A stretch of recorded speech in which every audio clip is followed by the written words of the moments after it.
Saudara, ada kiai, ada gus ngomong serius banget, awas hati-hati, Mbak Alwi datang ke Indonesia ini mau menjajah, mereka mau menjajah kita. Sedih saudara. Saya lihat begitu sedih. Itu kalau itu yang bicara buzzer, yang bicara orang yang nggak pernah belajar agama, nggak ada urusan. Ini yang bicara kiai, yang bicara gus, yang bicara ini lulusan pondok pesantren, yang bicara ini ngaku ahlus sunnah wal jamaah. Kok bisa melihat Islam datang ke Indonesia dibawa oleh penjajah? Innalillahi wa inna ilaihi raji'un. Nah, makanya saya heran betul itu. Kok ada seorang yang dianggap dirinya gus, bahkan ada kiai haji pimpinan salah satu wilayah dari organisasi Islam besar di Indonesia, di wilayah Jawa Tengah, di Semarang, berceramah, saudara, mengatakan bahwa Indonesia dijajah sama Arab, dijajah sama habaib, dijajah sama Mbak Alwi. Di mana otaknya? Dia kiai haji, dia guru, dia ikut mimpin, saudara, di salah satu cabang daripada organisasi Islam yang mengaku sebagai ahlus sunnah. Udah gila ini, saudara. Itu bukan proses penjajahan, saudara. Itu proses, saudara, yaitu proses pembauran. Bagaimana para habaib datang ke Indonesia berdakwah bil ilm wal amal wal akhlak mahbub indan nas. Begitu mahbub sampai raja-raja tertarik, diambil ini Habib dijadiin mantu, saudara. Assalamualaikum, halo guys, tolong subscribe channel saya ya. Assalamualaikum warahmatullahi wabarakatuh. Bismillah walhamdulillah wassalatu wassalamu ala rasulillah wa ala alihi wa sahbihi wa mawalah. Ahibba'il kiram, alhamdulillah pada hari ini di madras kita setiap hari Rabu ini, saudara, yang kita gelar hari ini, kita kedatangan tamu dan kita adakan seminar dengan judul Hanif Juhud As-Sada Al-Ba'alawi, saudara, fi khidmatil madhab Syafi'i. Judul ini menarik sebab dulu sebelum kedatangan Al-Imam Ahmad bin Isa Al-Muhajir radhiyallahu ta'ala anhu wa an walidih, saudara, negeri Yaman ini sebelah utara banyak mengikuti daripada madhab Zaidi, madhab Syiah Zaidiyah. Sementara di Hadramut ke sebelah barat, ke negeri Oman, itu banyak dianut madhab Ibadiyah. Jadi ini ada dua ideologi mazhab yang berbeda nih. Yang satu Syiah, yang satu Khawarij, ya ikhwan. Nah, ini Hadramut nih ada di tengah-tengah, ya ikhwan. Nah, kedatangan Al-Imam Ahmad bin Isa Al-Muhajir radhiyallahu ta'ala anhu ke Hadramut ketika itu membawa warna baru. Yaitu membawa mazhab Syafi'i, Asy'ari, menyebarluaskan sampai akhirnya satu Hadramut hingga saat ini, saudara, secara umum madhab yang tersebar adalah madhab Syafi'i Asy'ari. Dan gak sampai di situ, saudara, tidak sampai di situ. Begitu abna Alawiyin yang ada di Hadramut, mereka kemudian musafir keluar, saudara, sampai ke Indonesia, ke Malaysia, ke Brunei, ke Singapura, saudara, begitu juga selatan Filipina, di Mindanao dan lain sebagainya. Abna Alawiyin mereka berangkat untuk berdakwah ke berbagai negara di Asia Tenggara. Dan hasilnya apa? Di Asia Tenggara ini, saudara, mazhab yang said Syafi'i Asy'ari. Jadi kalau kita lihat di Indonesia, di Malaysia, di Singapura, begitu juga di Brunei, sampai di selatan Filipina, saudara, selatan Thailand, mazhab yang terkenal adalah mazhab Syafi'i. Loh, kok bisa mazhab Syafi'i yang tersebar? Karena yang bawanya memang orang yang bermazhab Syafi'i. Nah, sekaligus ini untuk menangkal. Jadi kalau ada yang bilang yang mengislamkan di Indonesia ini datangnya dari Iran, nggak betul. Satu dua dai Iran mungkin ya. Tapi kalau yang mengislamkan Indonesia ini dari Iran, kalau memang betul itu, Indonesia udah jadi negara Syiah, ya kawan. Nah, ternyata bukan Syiah yang tersebar di Indonesia. Kalau ada yang mengatakan dari India, kalau dari India datangnya, Indonesia udah mazhabnya Hanafi. Saudara, sampai saat ini kita tahu di India yang tersebar mazhab Hanafi Maturidi. Tapi yang tersebar di Indonesia justru Syafi'i Asy'ari. Dari mana? Karena saudara para da'inya datang dari Hadramut, datang dari satu negeri yang memang para ulama Alawiyin di sana berkhidmah untuk menyebar luaskan mazhab Syafi'i. Jadi nanti kita akan dengar dari kita punya guru, tamu kita saudara, sampai sejauh mana, sebesar apa saudara perjuangan para Alawiyin ini di dalam melayani mazhab Syafi'i. Melayani dalam pengertian apakah ikut menyebar luaskannya, menjaga manhajnya saudara, kemudian juga mengaram kitab-kitabnya dalam mazhab Syafi'i. Nanti Anda boleh dengarkan dari kita punya guru dan nanti kita bisa melakukan tanya jawab insya Allah. Jadi fokus ya, jangan sampai nanti nanyanya kemana-mana, fokus saja ke tema, biar beliau akan sampaikan apa yang akan disampaikan, kita akan mengambil manfaatnya insya Allah. Sekian yang bisa saya sampaikan sebagai pembuka. Hadani Allah wa iyyakum ila siratil mustaqim. Wassalamualaikum warahmatullahi wabarakatuh. Ini ta'arif dulu ya.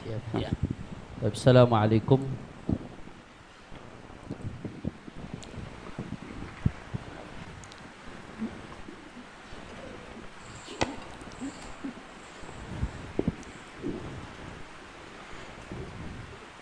Assalamualaikum warahmatullahi wabarakatuh. Alhamdulillah wassalatu wassalamu ala Rasulillah Sayyidina Muhammad ibn Abdullah wa ala alihi wa sahbihi wa man walah, amma ba'd. Nurahib biqudum syekhina wa ustadzina al-allamah al-faqih al-muhaqqiq Al-Doktor Mustafa bin Hamid bin Sumayt At-Tarimi. Nurahib biqudumihi tarhiban haran atiran ahlan wa sahlan. فالقلوب ترحب أنتم لنا نعم الرجاء والمطلب نزلتم أهلا وطئتم سهلا فنتشرف بقدومكم يا سيدي. فنسأل الله سبحانه وتعالى أن تكون هذه الزيارة تتلوها زيارات أخرى إن شاء الله متوالية متكاثرة، وأن تكون صلة متصلة في الدنيا قبل الآخرة إن شاء الله. Sebelum kita mendengarkan dari beliau, saya ingin memperkenalkan terlebih dahulu. Beliau adalah guru kami, guru saya, Syekhuna Al-Allamah Al-Faqih Al-Muhaqqiq Dr. Mustafa bin Hamid bin Sumayt. Beliau belajar dari S1, S2 sampai S3 di Al-Ahqaf University dan juga di Rubat Tarim.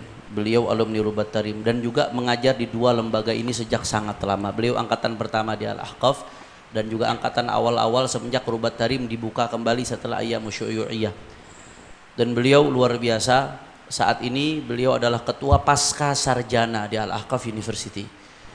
Dan juga beliau adalah ahli fiqih dan usul fiqih. Di antara karya beliau yang cukup terkenal adalah Mukhtasar Tuhfahnya Imam Ibnu Hajar. Jadi kita tahu salah satu kitab yang paling fenomenal di madhab Syafi'i, Tuhfahnya Imam Ibnu Hajar. Jangankan bacanya, ngebayanginnya aja udah pusing kadang-kadang kita.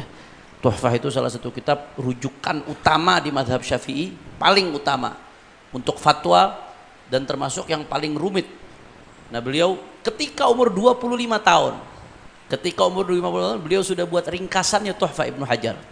Kemudian diperbaiki terus sama beliau sampai akhirnya saat kami di Tarim, kitab tersebut diterbitkan ketika itu. Jadi Mukhtasar Tuhfahnya Ibnu Hajar dibuat oleh beliau menjadi 4 jilid, fokus ke masail fiqhiyah yang ada di Tuhfahnya Ibnu Hajar. Juga ada beberapa penyederhanaan ibarat sehingga ibarat yang terlalu sulit, rumit dipermudah oleh beliau. Ini salah satu karya beliau yang luar biasa. Belum lagi tahqiqat, beliau punya banyak tahqiqan di dalam ilmu fikih dan usul fikih. Di antaranya beliau adalah muhaqqiq Matlabul Iqad, ya, salah satu dirasat madhabiyah, studi tentang madhab Syafi'i lil Imam Abdullah bin Faqih. Begitu juga beliau muhaqqiq Ghayatul Usul Syekhul Islam Zakaria Al-Ansari, salah satu cetakan terbaik Ghayatul Usul yang dicetak oleh Darud Diya. Itu adalah tahqiqan beliau Syekh Dr. Mustafa bin Sumayt, dikhidmah oleh beliau. Dan masih banyak sekali tahqiqan beliau. Di antaranya juga beliau termasuk tim yang mentahqiq Bughyatul Mustarsyidin yang dicetak oleh Darul Minhaj. Jadi cetakan terbaik Bughyatul Mustarsyidin itu yang punya Darul Minhaj, 3 atau 4 jilid saya lupa. dengan ta'liqat dari Habib Hasan bin Abdullah bin Umar Asy-Syatili dan beberapa ulama-ulama lainnya, beliau yang mentahqiq salah satunya. Tim pentahqiq Bughiyatul Mustarsyidin juga beliau. Jadi memang kiprah beliau di dalam khidmah terhadap ilmu fikih ini luar biasa. Dan di samping beliau dosen di Ahqaf beliau juga pengajar Minhajut Talibin di Rubat Tarim saat ini.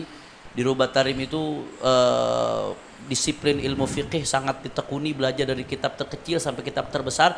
Kitab tertinggi kalau kita belajar di Rubat itu Minhaj untuk di halaqah normal umumnya.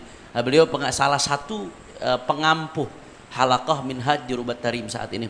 Dan juga beliau saat ini menjadi salah satu a'dha majelis ifta di Kota Tarim, dan juga seingat saya disertasi S3 beliau tentang nawazil fil muamalat sih, dia risalah doktor hakum. Nawazil fil muamalat. Jadi beliau kalau kita di sini seminggu sekali ngajar, Syekh Asif darras fi hadzal majlis nawazil sini. Masyaallah. Syekh Asif Jalali. Beliau punya disertasi tentang masalah-masalah nawazil di dalam fikih muamalat. Jadi masalah-masalah kontemporer yang berkaitan dengan fikih muamalat, beliau salah satu ahlinya, pakarnya, bahkan itu disertasi beliau.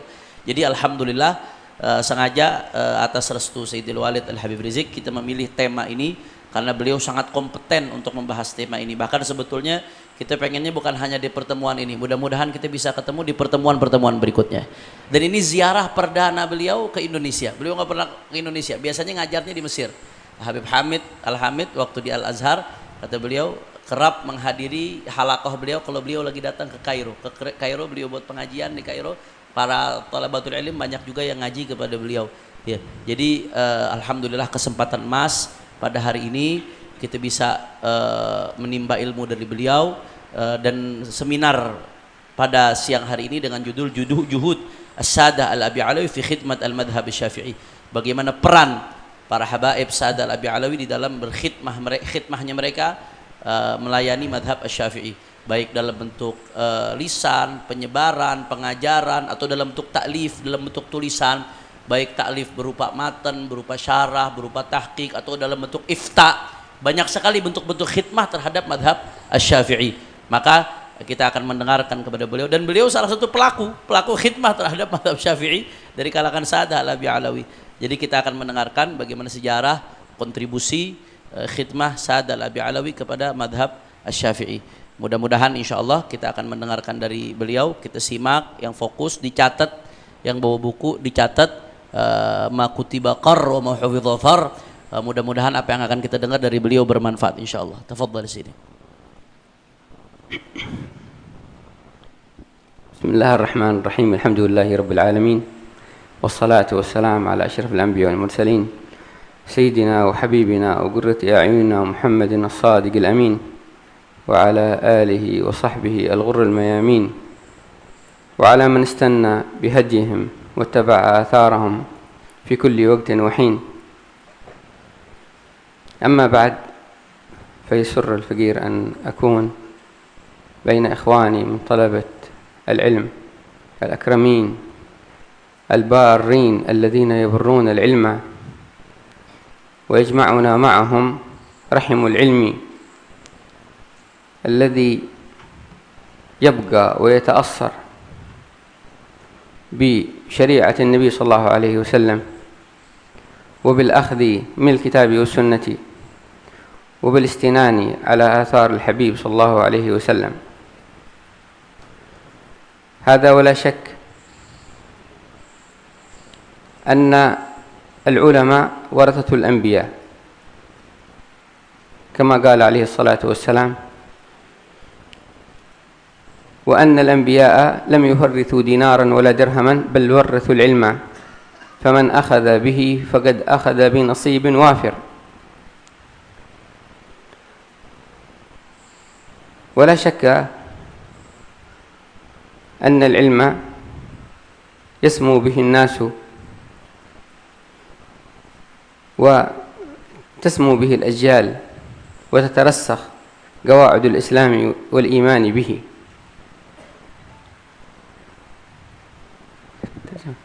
Beliau Syekhuna Dr. Mustafa bin Hamid bin Sumaid setelah menyampaikan hamdalah dan salawat kepada Rasulullah sallallahu alaihi wasallam, beliau pemuji syukur kepada Allah Subhanahu wa taala dan mengungkapkan kegembiraannya. Pada siang hari ini kata beliau, aku ada di tengah-tengah saudara-saudara saya yang al-barin, yang berbakti kepada ilmu dan yang selalu memperkokoh keilmuannya dengan syariat baginda Nabi besar Muhammad sallallahu alaihi wasallam yang bersandarkan kepada kitab dan sunnah. Tentunya tidak kita ragukan sama sekali, ilmu ini kita warisi melalui para ulama pewarisnya baginda Nabi Muhammad sallallahu alaihi wa ala alihi wa sahbihi wasallam, ya, yang mana Rasulullah sallallahu alaihi wasallam sendiri bersabda, al ulama warathatul anbiya, bahwasanya para ulama adalah pewaris para nabi, dan para nabi tidak mewarisi dinar, tidak juga mewarisi dirham, akan tetapi mereka mewarisi ilmu. Maka barang siapa yang telah mengambil bagian dari warisan tersebut, faqad akhadha bihadzin wafir, sungguh dia telah mengambil bagian yang banyak daripada warisannya Nabi Muhammad sallallahu alaihi wasallam. Maka sama sekali tidak kita ragukan bahwasanya dengan keberkahan ini manusia menjadi mulia, bahkan generasi-generasi daripada umat menjadi mulia, dan syariat menjadi kuat dan kokoh berkat keilmuan yang diwarisi dari generasi ke generasi. هم الحاملون السر بعد نبيهم ووراثه أنعم بها من وراثتي كما يقول الإمام الحداد. ولهذا قيل لو لم يكن العلماء العاملون أولياء لله فليس لله ولي. ثم أنه يحمل هذا الدين من كل خلف عدوله كما ورد في الحديث عن النبي صلى الله عليه وسلم، يحمونه من ضلال المبتدعين من ضلال المبتدعين، ويدافعون عنه من الأهواء والأنواء التي هي من العلامات والعواصف التي تكون في آخر الزمان. فالمذاهب الأربعة التي استنى بها واتبعها المسلمون من مئات السنين هي لا زالت حصنا لهذا الدين، وهي من آيات ودلالات هذا الدين على الثبات والرسوخ والقوة والإدراك والتثبت والتثبيت.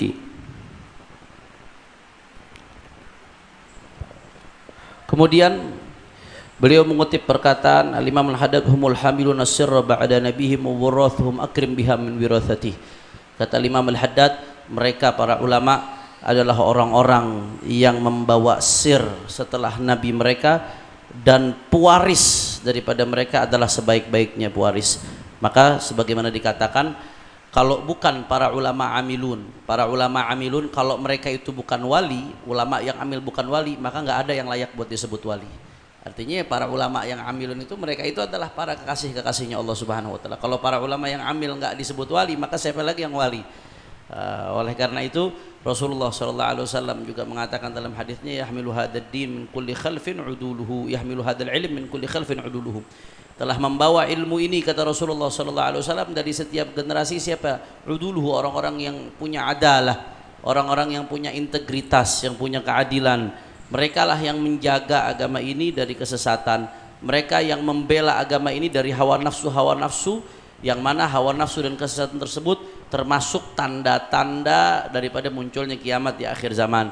Maka kita sama-sama tahu ada madzhabul arba'ah, madhab yang keempat yang sudah ratusan tahun dianut oleh mayoritas umat Islam.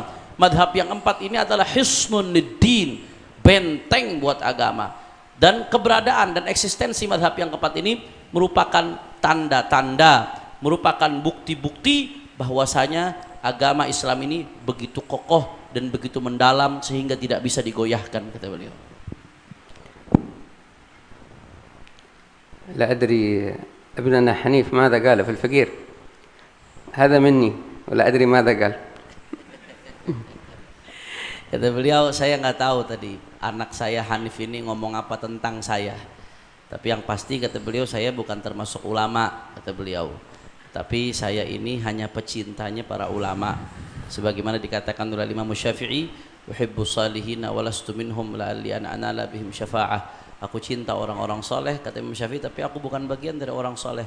Aku berharap ya aku mendapatkan syafaat dengan keberkahannya orang-orang soleh tadi. Dan aku nggak senang dengan orang yang bermaksiat, nggak senang dengan orang yang bermaksiat, dengan yang tijaratuhul ma'asi. Walaupun aku juga sama-sama ahli maksiat, Imam Syafi'i ngomongnya begitu. Maka kata beliau, saya bukan ulama, saya nggak tahu tadi yang diomongin Hanif ini apa tentang diri saya.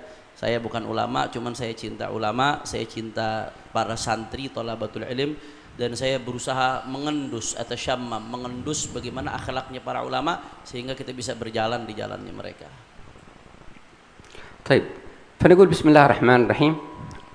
بالنسبة للموضوع الذي اجتمعنا لنتدارس فيه نحن وإياكم هو عن جهود البضعة المحمدية من السادة العلوية وذوي النفوس الأبية والمقامات العلية الذين أخذوا على عاتقهم رأية الإسلام وكانوا وراثا للنبي صلى الله عليه وسلم خير الأنام. ساداتنا آل بعلوي وجهودهم في مذهب الإمام الشافعي وخدمتهم لهذا المذهب العظيم. فيمكن إن شاء الله أن نحدد هذه المدارسة معكم في نقاط. فنبتدئ بسم الله.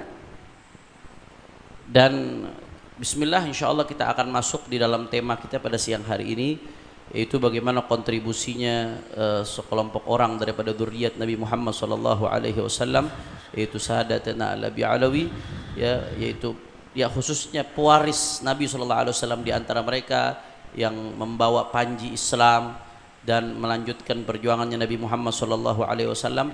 Bagaimana kontribusi mereka, upaya mereka di dalam berkhidmat kepada madhab al-Imam Asy-Syafi'i. Dan kita akan batasi, ada poin-poin yang akan kita bahas pada siang hari ini insyaallah. أولا سادات آل بعلوي سيدنا المهاجر الله أحمد بن عيسى ومن بعدهم هم الذين أدخلوا هذا المذهب إلى منطقة حضرموت. طبعا سيدنا المهاجر الله أحمد بن عيسى هاجر من البصرة. المهاجر الله أحمد بن عيسى سمي مهاجرا لأنه فر بدينه من المظاهر التي كانت في البصرة والمبالغات التي كانت تحصل من أخواننا الشيعة، والشيء الذي هو خارج عن المعتاد وخارج عن الشرعي، فهجر ذلك سيدنا المهاجر الله أحمد بن عيسى وذهب فارا بدينه إلى حضرموت. حتى قيل هناك أثر أن النبي صلى الله عليه وسلم قال: أمرت أن أهاجر إلى أرض ذات نخل وإني لأظنها يثرب أو حضرموت. فقيل أن المهاجر إلى الله أحمد بن عيسى اغتنم إشارة جده النبي صلى الله عليه وسلم وهاجر إلى حضرموت، وقد كان هناك أشياء لا تنبغي في البصرة وتعظيم زائد، حتى أن بعض أولاد بني المهاجر وغيرهم كانوا يدخلون والأطفال الصغار في حمامات على أطباق الذهب. فالأثر الأول هو إظهار المذهب الشافعي السني في حضرموت عندما دخل المهاجر يلا أحمد بن عيسى سنة 417 و400 إلى حضرموت. وعندما هاجر ووصل إلى حضرموت كانوا أباضية ولم يكونوا شافعية ولم يكونوا سنة، فهو غير أطباع هؤلاء الناس وغير مذهبهم إلى المذهب الشافعي. فهذا هو الأثر الأول لهذه البضعة الطاهرة في وادي حضرموت، وهذا الأثر الأول لهم في المذهب الشافعي. Yang pertama kata beliau, poin pertama yang akan beliau sampaikan Sadatuna Alabi Alawi, mereka adalah komunitas yang pertama memasukkan madhab Syafi'i ke wilayah Hadramut. Jadi Sayyidina Ahmad bin Isa al-Muhajir radhiyallahu an, beliau itu hijrah dari Basrah, karena ketika itu di Basrah beliau mendapatkan adanya berlebihan, ada sikap-sikap yang berlebihan di dalam memuliakan dari saudara-saudara kita Syiah, ada berlebihan memuliakan. Akhirnya beliau meninggalkan itu semua, menyelamatkan agamanya, beliau tinggalkan ke Hadramut. Karena ada riwayat dari Rasulullah sallallahu alaihi wasallam bahwasanya umirtu an uhajir ila ardin dzati nakhlan. Kata Rasulullah SAW, aku diperintahkan untuk hijrah ke satu tempat yang banyak kormanya. Maka di situ dikatakan satu Hadramut, tapi Rasulullah SAW akhirnya hijrah ke Madinah. Nah, tapi ini udah ada isyarat tentang Hadramut. Maka Sayyidina Ahmad bin Isa, beliau memanfaatkan isyarat atau mengambil isyarat dari kakeknya tersebut untuk mengambil jalan hijrah ke Hadramut. Nah, di Basra itu banyak hal-hal yang berlebihan, ghulu, ada mubalaghat, ada hal-hal yang berlebihan, sampai dikatakan tuh saking berlebihannya saudara-saudara kita Syiah dalam memuliakan Ahlul Bait itu, sampai anak-anak kecil aja dari kalangan Ahlul Bait kalau dimasukin hammam, tempat sauna itu dimasukin dengan tempat yang wadahnya dari emas. Beliau ngelihat ini udah bahaya buat keluarganya, buat anak cucunya, ini berbahaya. Akhirnya beliau hijrah ke Hadramut. Dan dampak pertama yang beliau timbulkan, dampak positif pertama yang beliau timbulkan dari hijrahnya ke Hadramut adalah memasukkan madhab Syafi'i ke wilayah Hadramut. Karena Hadramut itu dulunya menganut madhab Ibadi. Jadi bukan Syafi'i, bahkan bukan Sunni, Ibadi. Orang Hadramut dulu madhabnya. Kemudian beliau datang tahun 417 Hijriah, membawa daripada madhab Syafi'i ke Hadramut. Inilah dampak pertama dari hijrahnya Al-Imam Ahmad bin Isa al-Muhajir ke Hadramut. هذه النقطة الأولى. النقطة الثانية استتباب وتثبت واستيثاق ذلك المذهب في ذلك البلاد. يعني لم يكن دخولا عابرا،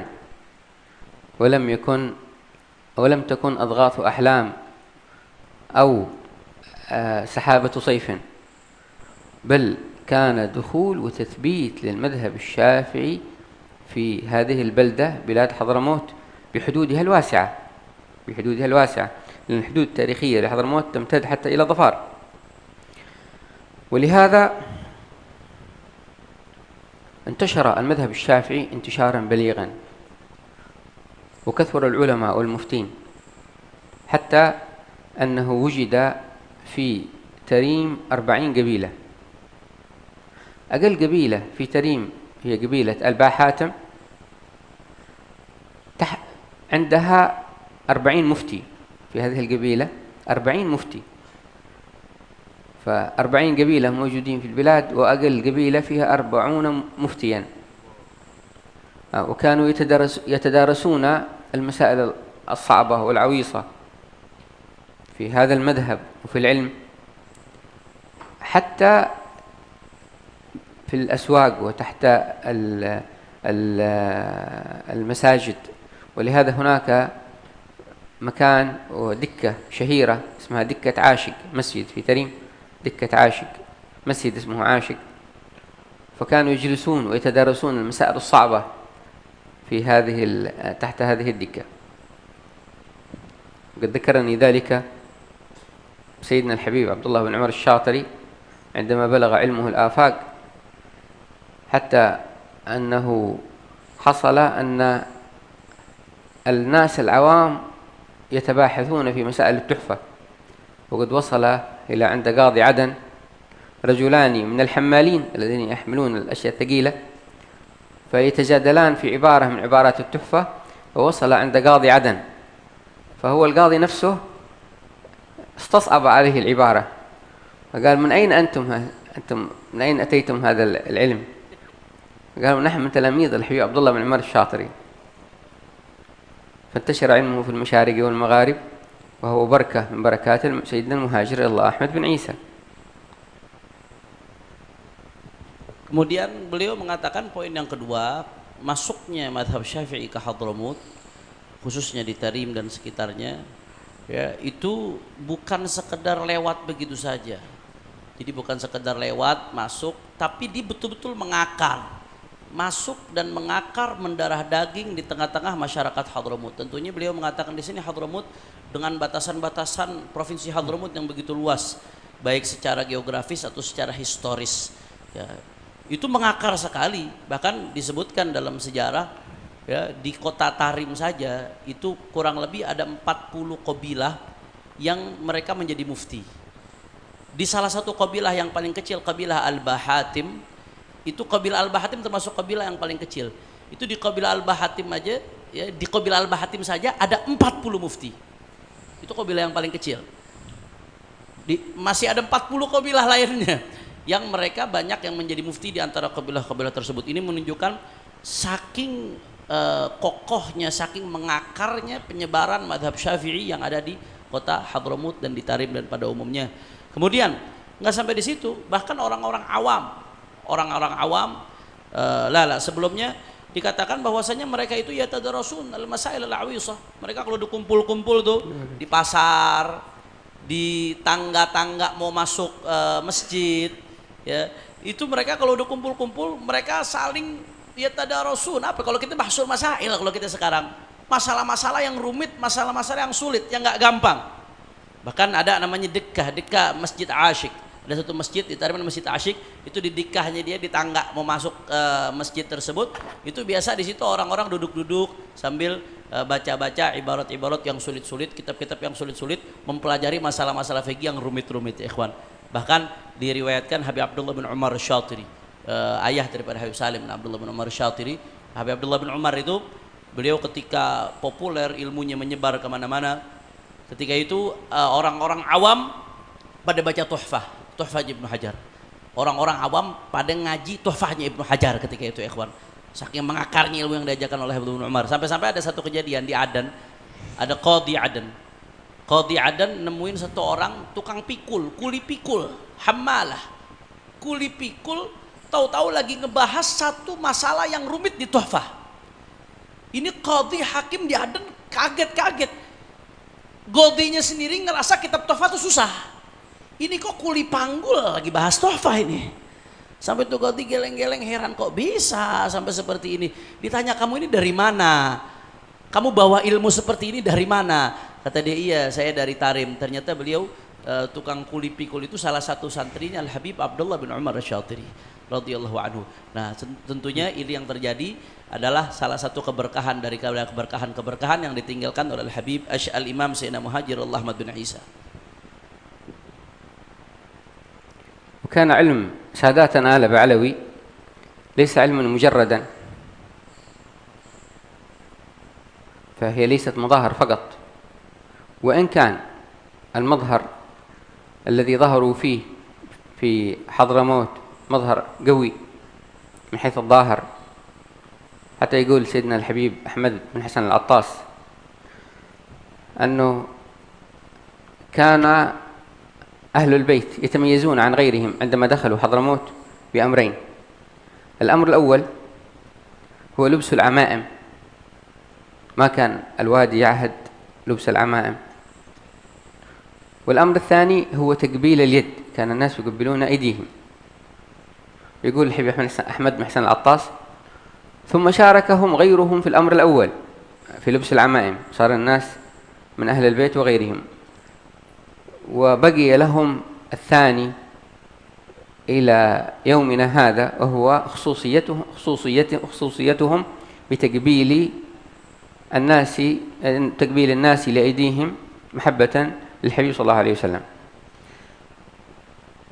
فالأمر الثالث هو الوراثة النبوية في علمهم، الوراثة النبوية في علمهم، فهم يأخذون فالعلم يؤخذ عنهم ميراثا لجدهم عليه الصلاة والسلام، وحتى أنهم مثل ما يقول الحبيب أحمد أيضا بن حسن لا يقلدون الإمام الشافعي ولا غيره فيما ثبت بالكتاب والسنة، وضرب الإمام أحمد بن حسن العطاس. فنحن نتكلم الآن عن منهجهم داخل المذهب الشافعي. ضرب لذلك مثالا فقال: هم لا يقلدون الشافعي ولا غير الشافعي في نحو قطع اليد مثلا في السرقة، ولكن يقلدون الشافعي في المقدار الذي تقطع به اليد، ما هو المقدار الذي تقطع به اليد، وفورية القطع، وثبوت القطع بماذا يكون، وكيف يكون القطع، وبماذا يحسم الدم إذا خرج. فالفروع الفقهية هم يقلدون فيها الإمام الشافعي من حيث الأصالة، ولكن الأمور الكلية هم لا يقلدون ذلك الشافعي ولا غيره، وإنما يأخذون من الكتاب والسنة مباشرة، بل يخرج منهم ومن فقههم بعض المسائل هي مثل ما يقول الحبيب أحمد، هي نتاج البحث فيما بينهم عندما يتباحثون بعض المسائل، فتخرج منهم اختيارات وأعمال هم يخالفون فيها المذهب الشافعي لما ظهر لهم من دلالات الكتاب والسنة، وهذا هو الأمر الثالث.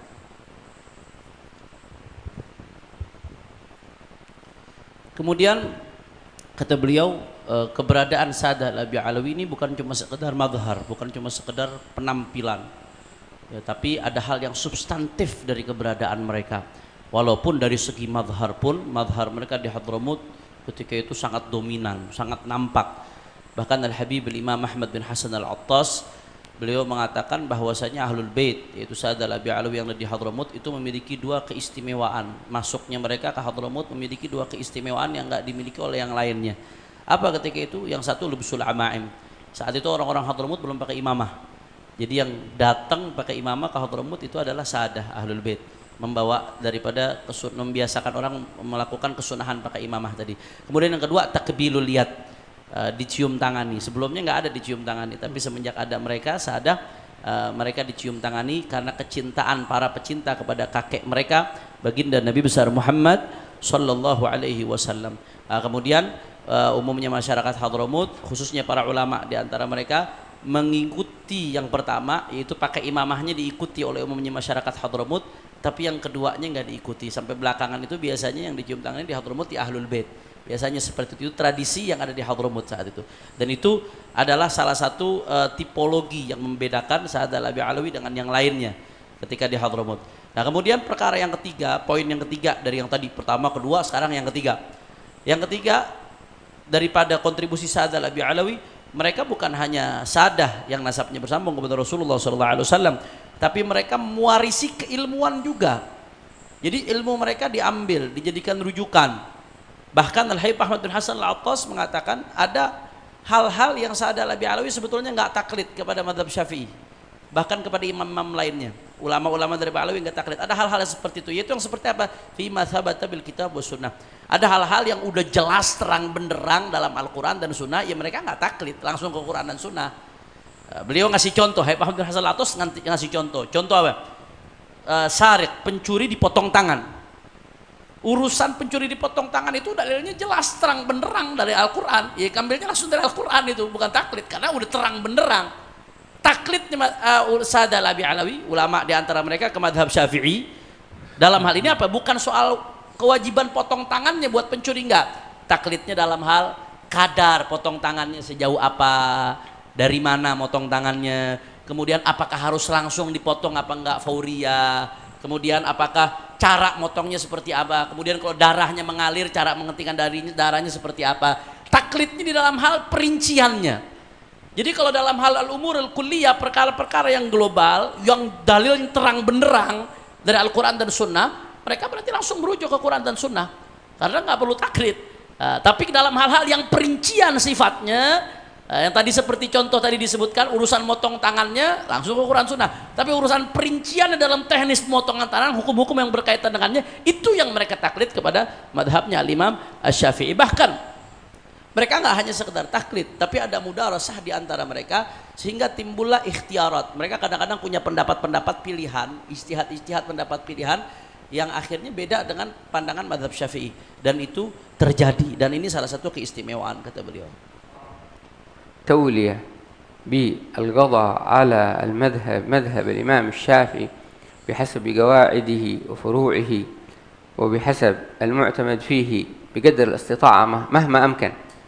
ولهذا هناك صيغة من الصيغ التي وجدت تولية الشيخ أحمد بن عبد الله بن أبي بكر الخطيب، أحمد بن عبد الله بن أبي بكر الخطيب الفقيه العلامة، للحبيب حسين بن أحمد بن محمد الكاف تولية له القضاء، ومذكور في صيغة عجيبة تحوي المعنى اللي ذكرناه لكم على وفق المذهب الشافعي كذا كذا كذا. فكان القضاة يتسلسل فيهم من قاضي بعد قاضي بعد قاضي القضاء بين الناس بالمذهب الشافعي وبمعتمد المذهب الشافعي. والسبب في هذا أنه عندما يكون هناك فيصل واعتماد شيء معين، هذا أدعى لعدم اختلاف الناس. فلو كان أحد يقضي بالمعتمد الشافعي والآخر بمعتمد مذهب آخر أو بقول فيه، لأدى هذا إلى اختلاف الناس بعضهم مع البعض.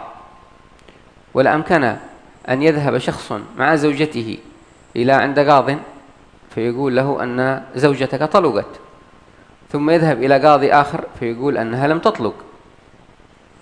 فوجود هذا أصر وأطر وقوى المذهب الشافعي في بلاد حضرموت. وبالرغم من هذا كله هم فتحوا قلوب الناس وصبغوها بأنوارهم، وكان الأساس في التعامل بين الناس بالصلح وليس بالقضاء. وهناك أمثلة كثيرة لذلك، حتى أن القاضي الذي كان في عهد ابن راشد، وهي دولة قديمة في حضرموت، وادي ابن راشد يقول الإمام الحداد منى قلبي وبهجة الروح والخاطر. فكان جلس 10 سنوات ولم يؤتي إليه متنازعان يتنازعان في مسألة، مات 10 سنوات وهم لم يتنازع بينهم عنده أحد.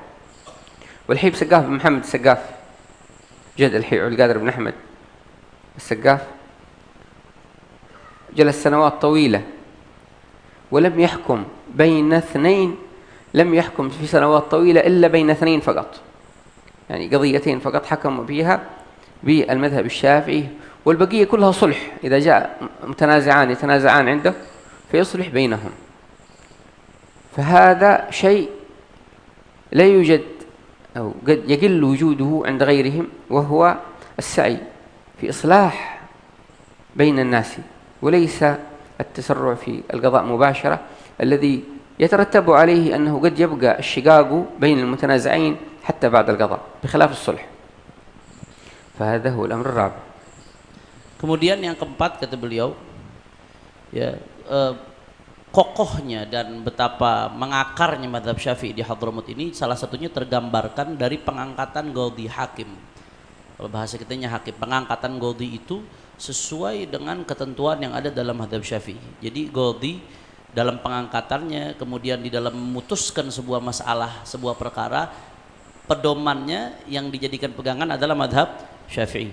Dan ini bisa tergambarkan, ada sirah akad pengangkatan qadhi. Waktu itu yang diangkat Syekh Ahmad bin Abdullah Al-Khatib.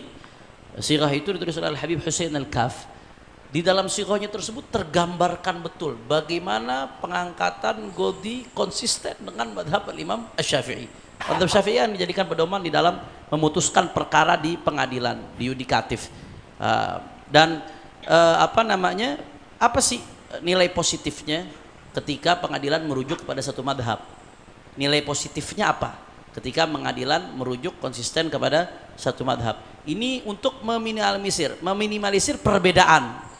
Sebab begini, kalau beda godi beda madhab dalam satu negeri bahaya.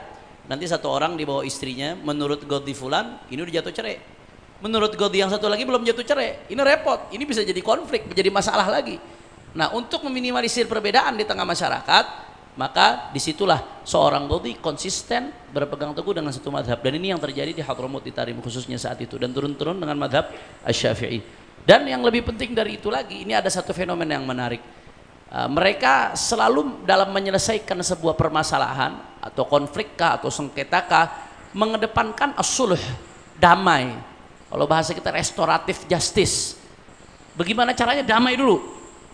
Bahkan sampai di zamannya khalifah, waktu itu ada khalifahnya Ibn Rashid namanya, seorang khalifah Ibn Rashid yang sempat disebutkan oleh Imam Al-Haddad dalam qasidahnya Hadramut, disebut sebagai Wadi Ibn Rashid. Ibn Rashid ini zaman itu pernah ada satu qadhi 10 tahun dia menjabat sebagai hakim, tidak memutuskan satu masalah pun sampai vonis. Semuanya ujung-ujungnya selesai dengan damai. Kalau sengketa, ini dalam kasus sengketa ya, terjadi sengketa damai. Juga ada Al-Habib Segaf bin Muhammad Segaf di Sewun, kakek daripada Al-Habib Al-Imam Abdul Qadir bin Ahmad Segaf, Jeddah. Itu Habib Segaf bin Muhammad Segaf, dia qadhi. Ya. Selama sekian tahun jadi qadhi, tidak ada satupun masalah sengketa yang sampai masuk ke proses peradilan, sampai vonis, kecuali satu. Sekian lama duduk, beliau menghukumi sengketa antara dua orang, ada konflik antara dua orang, semuanya selesai dengan suluh, damai, restoratif justice. Jadi pendekatannya pendekatan dakwah dulu, baru setelah itu menggunakan pendekatan hukum untuk diputuskan secara vonis. Ini menarik, fenomena yang luar biasa. Sebab kalau diputuskan melalui vonis dan sengketa itu tetap berlanjut, biasanya dampak dari sengketa tersebut, implikasinya masih ada sesuatu antara dua orang yang berkonflik ini. Tapi kalau diputuskan dengan suluh, damai, cara baik-baik, bahasa kitanya restoratif justice, damai sebelum masuk ke pengadilan, itu biasanya akan lebih menghilangkan konflik sampai ke akar-akarnya. Nah, ini salah satu ciri khas yang menarik. Jadi mereka konsisten dengan madhab Syafi'i, tapi di dalam pelaksanaannya ketika terjadi konflik diupayakan sebisa mungkin bagaimana caranya ada damai antara dua orang yang berselisih, antara dua orang yang berkonflik. الأمر السادس: صارت حضرموت ليست بلاد عادية يتمذهب أهلها بالمذهب الشافعي، بل صارت حصن للمذهب الشافعي، صارت حصنا للمذهب الشافعي، وهي للآن بحمد الله لا زالت من المعاقل القوية في المذهب الشافعي. وكنا نتكلم مع الحبيب رزق قبل قليل بأن قوة المذهب الشافعي حتى أنه الشيخ عبد الله بن عمر بمخرمة طلب مناظرة الشيخ ابن حجر الهيتمي عالم وقته ومصنف التحفة، طلب مناظرته، فاعتذر الشيخ ابن حجر، اعتذر الشيخ ابن حجر. وكذلك يروى عن إمام الحرمين الجويني أنه أشكل عليه في الدرس مسألة في الدرس، وقال هذه المسألة لا يجيب عليها إلا فلان وفلان ابن فلان، أظن عبد الله بن عبد الرحمن عمره أحد من علماء حضرموت، هذه المسألة إمام الحرمين الجويني. ولا يخفاكم الحبيب عبد الرحمن عبد الله بالفقيه وسعة علمه واطلاعه، حتى أن أحد من الأحادلة رأى له جوابا فقال ما أشبهه إلا بابن حجر زمانه، لا أشبهه إلا بابن حجر زمانه. بالرغم من هذا كله نرى علماء السادة الحضارمة العلوية هم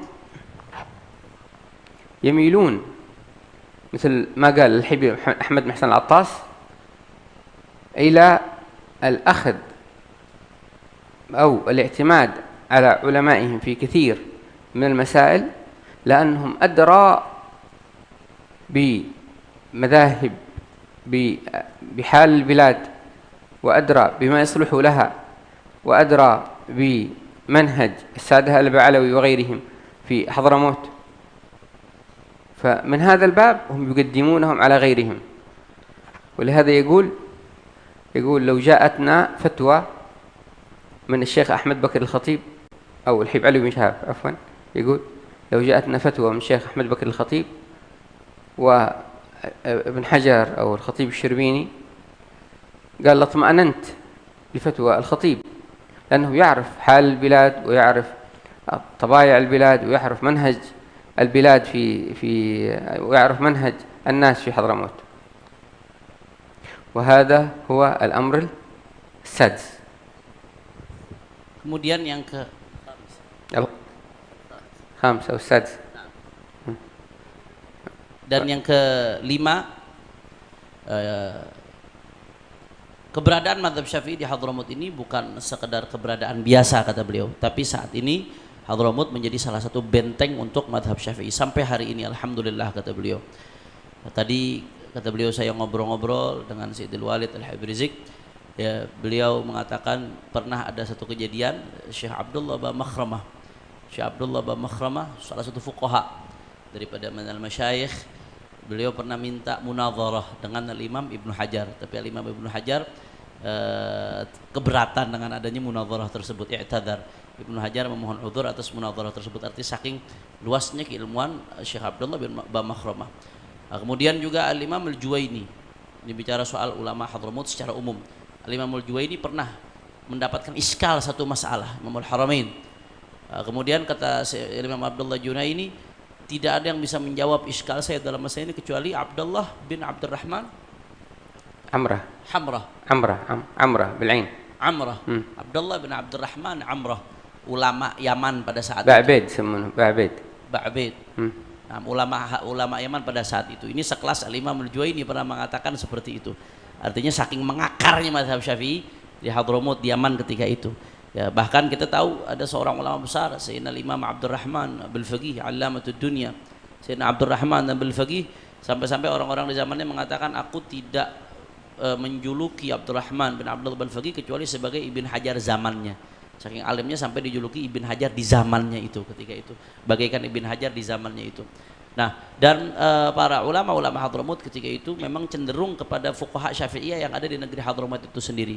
Kenapa alasannya? Karena kalau ulama lokal negeri setempat lebih paham dengan situasi negeri, lebih paham dengan keadaan, sehingga fatwanya betul-betul sudah mempertimbangkan faktor-faktor itu.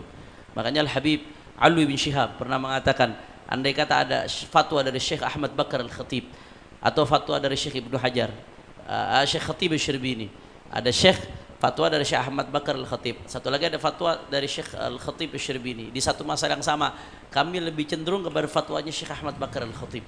Kenapa? Karena Syekh Ahmad Bakar Al-Khatib faqih, bukan berarti merendahkan Syekh Khatib Al-Syrbini, bukan, cuman karena Syekh Ahmad Bakar Al-Khatib seorang faqih dan dia ulama setempat. Kalau fatwa tentang masalah yang terjadi di negeri setempat, tentunya dia akan lebih tahu situasinya, latar belakang daripada masalah yang terjadi, kebudayaan negeri setempat, manhaj yang digunakan di negeri tersebut, sehingga kami akan lebih cenderung, hati kami lebih tenang untuk mengikuti fatwa daripada Syekh Ahmad Bakar Al-Khatib, kata beliau. Ini salah satu hal yang berkaitan dengan hal tersebut.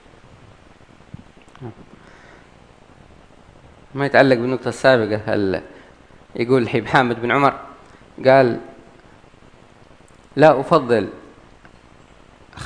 أفضل الشيخ ابن حجر على خالي الحبيب عبد الرحمن عبد الله بالفقيه، بل هو نفسه الشيخ ابن حجر قال أن علماء حضرموت فاقوا على غيرهم ب3 خصال: بطيب الطعمة، وعدم الخلطة، واقتران علمهم بالعمل. النقطة السادسة: تحويل، وهذا أشرنا إليها في أول كلامنا، اقتران المذهب الشافعي بالمذهب السني الأشعري، مثل ما يقول الإمام الحداد أن مذهبنا هو في الاعتقاد هو اعتقاد على وفق ما قاله الحبيب صلى الله عليه وسلم وصحابته ومن بعدهم، ومن بعدهم إلى يومنا هذا. ثم قال وهو المذهب الأشعري، وهو المذهب الأشعري، فهم سنة أشاعرة شافعية، سنة أشاعرة شافعية.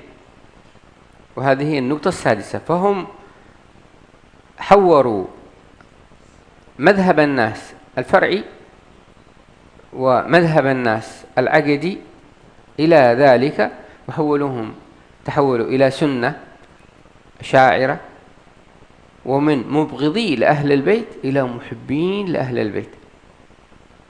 حتى أنه كان الحبيب عمر بن حفيظ قالوا أنه أحد من المحبين في تريم، قال كان ما ينام حتى يقبل أحد من أهل البيت. فقال انظروا إلى المحبين أو الذين يدعون المحبة اليوم حتى من الشيعة، قال لم يصلوا إلى مراتب المحبة عند أهل السنة، ما وصلوا عند مراتب المحبة من أهل السنة. وهذه هي النقطة السادسة، وهو اقتران المذهب الشافعي في حضرموت بواسطة هؤلاء إلى الحبايب إلى المذهب الشافعي السني. ونحن طبعا عندما نتكلم عن مذهب السادة الأبعلوي هم لا نتكلم عنهم بخصوصهم فقط ونقول أن غيرهم ليسوا كذلك، لا، فمحب القوم منهم، فنحن نتكلم بالمعنى الذي يشمل من كان من محبيهم ومن استنى على سننهم. محب القوم منهم، ولكن الناس تبع لقريش، وهذه فطرة فطر الناس المولى تبارك وتعالى الناس عليها، ولا يخالف هذه الفطرة إلا من شدت فطرته.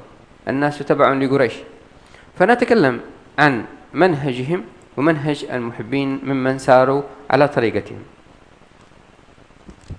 Kemudian tadi tambahan kata beliau, ada namanya Habib Hamid bin Umar al-bin Hamid. Hamid bin Umar al-bin Hamid. Beliau bicara tentang pamannya, yaitu Syekh Al-Habib Abdurrahman bin Abdullah bin Faqih Alamatud Dunia. Kata beliau, beliau saking kagum dengan keilmuan pamannya Habib Abdurrahman bin Faqih Alamatud Dunia, kata beliau, saya tidak mengunggulkan Imam Ibnu Hajar di atas paman saya Abdurrahman bin Abdullah bin Faqih Alamatud Dunia. Ini pandangannya Al-Habib Hamid bin Umar Al-Hamid. Artinya memang saat itu ada ulama-ulama yang ahli betul dalam madhab Syafi'i. Tapi Imam Ibnu Hajar sendiri pernah mengatakan, Imam Ibnu Hajar sendiri pernah mengatakan bahwasanya memang ulama Hadramut unggul dibanding ulama-ulama yang lainnya dalam 3 hal. Karena 3 hal kata Imam Ibnu Hajar. Yang pertama karena tibul mat'am, karena makanan mereka bagus, halal, nggak kecampur dengan yang syubhat makanannya. Ini salah satu faktornya. Yang kedua kata Imam Ibnu Hajar karena adamul khiltah, karena mereka nggak nyampur. Wilayah mereka itu agak jauh dengan wilayah-wilayah yang lainnya, sehingga nggak bercampur dengan kebudayaan-kebudayaan lain. Ini yang membuat mereka bisa menjadi fokus. Kemudian yang ketiga, iqtiranul ilmi bil amal, ilmunya nggak cuma sekedar teori saja, tapi ilmunya juga dibarengi dengan amal. Ini salah satu yang menjadi penyebab mereka menjadi unggul, kata Al-Imam Ibnu Hajar Al-Haytami. Itu pernyataan Al-Imam Ibnu Hajar. Kemudian yang keenam kata beliau, salah satu penyebab berkembangnya mazhab Syafi'i di kalangan Sa'ad al-Abi'alawi, kenapa? Iqtiranu madhab Imam Syafi'i bil aqidah al-Asy'ariyah. Karena Imam Sa'ad al-Abi'alawi membarengkan antara akidah madhab Imam Syafi'i secara fiqih dengan akidah Asy'ari, madhab al-Asy'ari secara akidah. Ini salah satu yang menjadi faktor berkembangnya madhab Imam Syafi'i di kalangan Sa'ad al-Abi'alawi dan di tangan mereka. Sebagaimana Imam Al-Haddad mengatakan bahwasanya akidah kita mengikuti apa yang dibawa oleh Rasulullah SAW dan para sahabat dan Ahlul Bait terus, dan inilah keyakinan yang dibawa oleh Imam Abu Hasan Al-Asy'ari, kata Imam Al-Haddad. Jadi memang ini akidah kami, kata Imam Al-Haddad, akidahnya Sa'ad al-Abi'alawi yang secara resmi mereka mengikuti madhabnya Imam Al-Asy'ari di dalam urusan akidah. Nah, madhab Asy'ari dalam urusan akidah ini dibarengi dengan mengikuti madhab Syafi'i dalam urusan fiqih, sehingga Sa'ad al-Abi'alawi Sunni Asy'ari Syafi'i, Sunnah Asy'ariyah Syafi'iyah. Mereka Sunni Ahlu Sunnah wal Jamaah mengikuti madhabnya Imam Abu Hasan Al-Asy'ari, dan mereka juga mengikuti madhabnya Imam Syafi'i di dalam urusan fiqih. Dan para Sa'ad al-Abi Alawi ketika membawa madhab Syafi'i dan Asy'ari ke Hadramut, di sana tadinya kan sebelumnya pembenci Ahlul Bait, mubghid. Akhirnya mereka berhasil mengalihkan mereka dari para pembenci Ahlul Bait menjadi para pecinta Ahlul Bait, keluarganya baginda Nabi besar Muhammad sallallahu alaihi wa ala alihi wa sahbihi wasallam. Bahkan kecintaan kepada Ahlul Bait, keluarganya Rasulullah sallallahu alaihi wasallam yang ada di kalangan Sunni, Asy'ari, Syafi'i, kata beliau, ini mengungguli kecintaan daripada yang lainnya. Bahkan Syiah sendiri, kecintaan kepada Ahlul Bait yang ada di Syiah belum bisa menyamakan kecintaan kepada Ahlul Bait yang ada di kalangan Sunni, Asy'ari, Syafi'i, khususnya ada di tengah-tengah Sa'ad al-Abi Alawi. Ini salah satu daripada tipologi mereka. Ya, dan tentunya kata beliau, saya bicara soal Ba'alawi di sini bukan khusus habaib doang. Habaib dan ada yang ada di komunitas mereka, murid-murid mereka, para pecinta mereka, ini menjadi satu kesatuan karena muhibbul qaum minhum, pecinta sekelompok. Dan ini sudah fitrah yang Allah Subhanahu wa taala berikan kepada manusia sehingga gampang diterima dan tidak melenceng dari fitrah ini kecuali orang-orang yang syadz, kata beliau. سابعا هناك ملامح لمنهج البعلوي في داخل مذهب الشافعي يمكن أن نتكلم عنها في نقاط أيضا، وهي داخلة تحت النقاط الأساسية التي نذكرها لكم الآن. فمن ذلك أن لهم بصمتهم الخاصة في المذهب الشافعي، لهم بصمتهم الخاصة في المذهب. فمثلا، وهذا يعني لاحظوا يعني من أجمل من يفصل ويفذلك ذلك الحبيب أحمد بن حسن العطاس.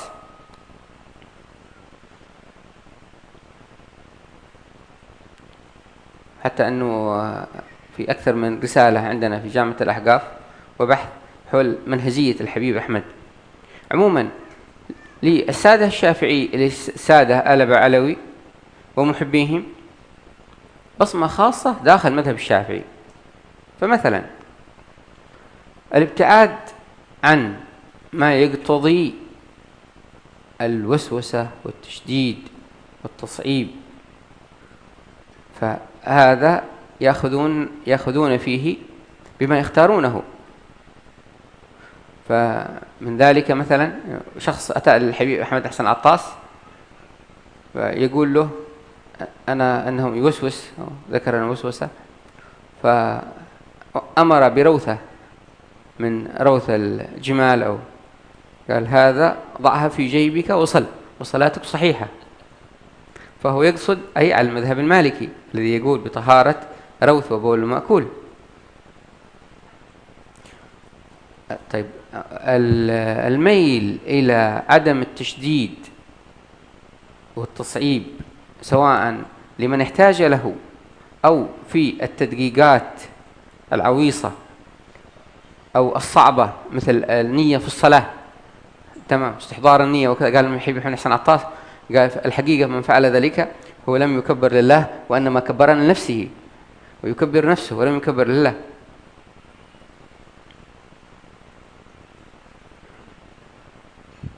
Nah, kemudian berikutnya kata beliau, saya akan memberikan beberapa sampel-sampel ya bagaimana peran Sa'ad al-Abi Alawi dalam mazhab Syafi'i. Dan kata beliau yang pertama diantaranya, Sa'ad al-Abi Alawi ini punya basmah khasah. Sa'ad al-Abi Alawi dan yang ikut madrasah mereka punya jejak khusus. Basmah ini sidik jari, ditinggalkan sidik jari khusus, jejak khusus di dalam bermadhab menggunakan mazhab Syafi'i. Dan termasuk yang paling indah di dalam menggambarkan masalah ini adalah Habib al-Imam Ahmad bin Hasan al-Attas. Beliau mengatakan di Universitas Al-Ahqaf ada lebih dari satu penelitian yang ditulis, risalah ilmiah yang menulis tentang metodologi Al-Habib Ahmad bin Hasan al-Attas di dalam masalah fikih, di dalam masalah bermadhab. Habib Ahmad bin Hasan al-Attas indah sekali dalam menggambarkan ini. Di antaranya kata beliau, di antara jejak khusus ulama Sa'ad al-Abi Alawi dalam madhab Syafi'i, ciri khasnya mereka itu apa? Al-ibti'ad amma yaqtadil waswasah. Kalau ada hal-hal yang bikin waswas biasanya ditinggalin. Mereka cenderung cari pendapat lain yang enggak bikin waswas. Contoh, ada satu orang datang kepada Habib Ahmad bin Hasan al-Attas. Ini orang waswas, takut najis saja kalau sholat. Akhirnya Habib Ahmad bin Hasan al-Attas mengatakan apa? Udah, ente sekarang sholat, ente ambil, mohon maaf, kotorannya onta. kotorannya onta ambil ente kantongin dan sholat ente sah. Kotorannya onta ambil ente kantongin, sholat ente sah. Kok bisa bagaimana? Iya, itu pendapat madhab Malik. Pendapat madhab Malik mengatakan rawth, kotoran dari hayawan al-ma'kul, hewan yang boleh dimakan, kotoran dari hewan yang boleh dimakan itu suci. Itu pendapat madhab Malik. Nah, jadi karena ini orang was-was, mesti diobatin was-wasnya, nggak apa-apa, ngikutin pendapat yang mengatakan kotoran suci. Jadi boleh dibawa dalam sholat. Ente sholat bawa kotoran onta, sholat ente tetap sah, supaya mengobati was-wasnya dia. Ini salah satu ciri khas Sa'ad al-Abi dalam mazhab Syafi'i. Jadi kalau ada hal-hal yang bikin was-was, jangan malah ditambahin was-was sama mereka. Diobatin was-wasnya dengan cara menghindari hal-hal tersebut. Kemudian yang kedua, di antara ciri-ciri mereka itu cenderung kepada tidak bikin sulit. Ada hal-hal yang rumit, masalah-masalah yang dakik, yang sulit, yang bisa bikin repot orang, itu cenderung mereka hindari. Contoh dalam masalah niat sholat, kalau kita ngikutin pendapat-pendapat yang mengatakan harus begini, harus begitu, waduh, repot. Akhirnya orang malah makin was-was dalam niat sholat. Ulama Sa'ad al-Abi Alawi cenderung bikin gampang dalam masalah ini, jangan dibikin sulit, yang ringan-ringan saja. Sebab kalau ada orang betul-betul ngamalkan sesuai yang dalam fikih itu, istihdar, dia bertakbir bukan untuk Allah, bertakbir untuk dirinya sendiri akhirnya. Saking rumitnya cara mengamalkan al-istihdar al-haqiqi ada sih dia. Istihdar al-haqiqi di dalam niat sholat tadi itu. Nah. استحضرها بما فيها صلاة بكاملة مكانها. Jadi dalam sholat, dalam takbiratul ihram dia harus menghadirkan semua bentuk sholatnya dari awal sholat sampai akhir. Nah, ini ada pendapat seperti dalam mazhab Syafi'i dan ini sulit. Nah, ini cenderung dihindari oleh Sa'adatul Al-Albi Alawi yang buat sulit seperti ini. من ذلك أيضا الملمح ما يتبع الملمح الأول أنهم يميلون في المياه المذهب الإمام مالك في المياه المذهب الإمام مالك قال الإمام أعدل المسالك في الماء ما مالك عليه فيه سالك. وكذلك الإمام الحداد يقول أرأيت أقرب صلاة أعدل صلاة النبي صلى الله عليه وسلم هي صلاة المالكية. والميل أيضا إلى كتب المتقدمين ممن كتب في المذهب الشافعي كتب الإمام الشيرازي مثلا، ويميلون إلى المهذب والتنبيه وكتب الإمام الغزالي في الفقه والخلاصة والوجيز والوسيط والبسيط، ويعتبون على من يشتغل فقط بكتب المتأخرين ويتناسى أو ينسى كتب المتقدمين. ولهذا ترى أن بعض العبارات أنهم من يفعل ذلك وحرم بركة العلم ونحو ذلك، وكانوا يحفظون أولادهم ربع التنبيه، ربع العبادات من التنبيه. الملمح الثاني هو أن لهم عمل، نتكلم عن ملامح لطريقتهم في المذهب الشافعي غير الأسس أو النقاط التي كنا نتكلم فيها، هي نقطة من داخل النقاط. الملمح الثاني هو أن لهم عملا خاص في المذهب الشافعي، وذلك فيما يتعلق ببعض العمل في مدينة تريم، فيميلون إلى بعض الأشياء المعينة في مدينة تريم بشكل خاص وهي تخالف المذهب الشافعي، وذلك على سبيل الاختيار منهم. ولهذا يقول الحبيب أحمد بن حسن العطاس قال في كثير من المسائل أو في جملة من المسائل وجدنا أن أو استشكلنا عمل تريم ثم وجدنا له أصل من الكتاب والسنة. ومن ذلك من المسائل التي ذكرها أن أهل تريم يوم العيد يخرجون ببناتهم متزينات، البنات الصغار يخرجون ببناتهم متزينات يوم العيد. وقال كنت أستشكل هذا أنه عندهم محافظة كبيرة على بناتهم حتى إلى الآن. طبعا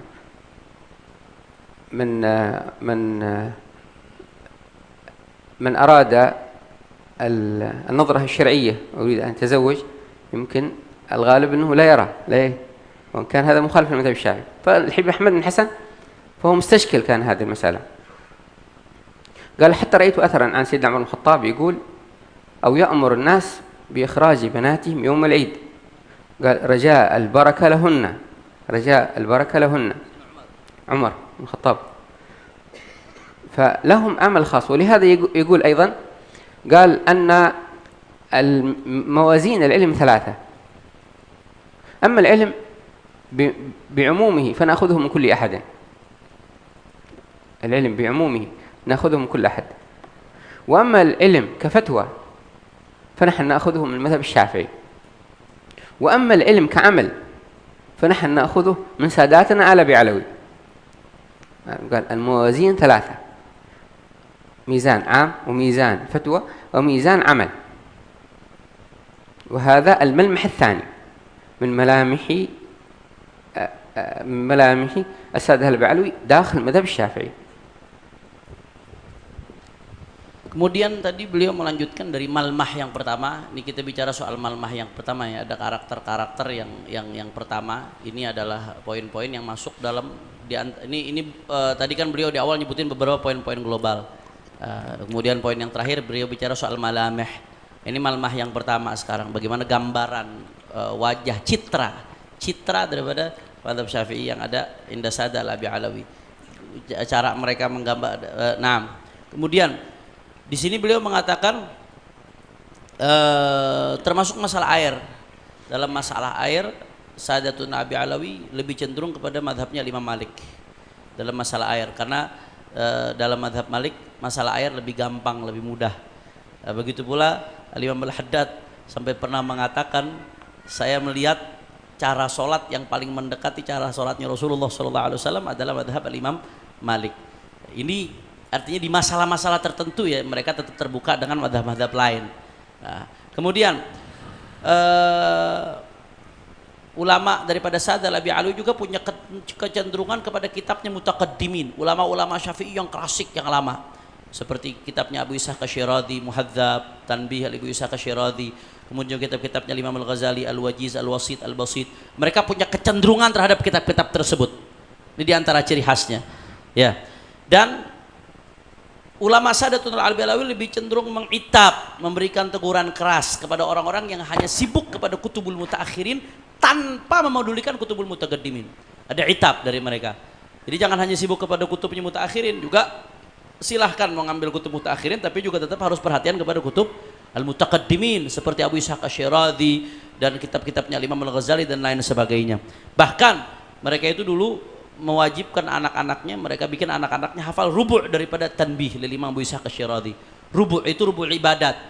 Bab ibadat dari kitab Tanbih lil Imam Abu Ishaq Asy-Syiradi itu disuruh hafalkan anak-anaknya kitab tersebut ya ikhwan.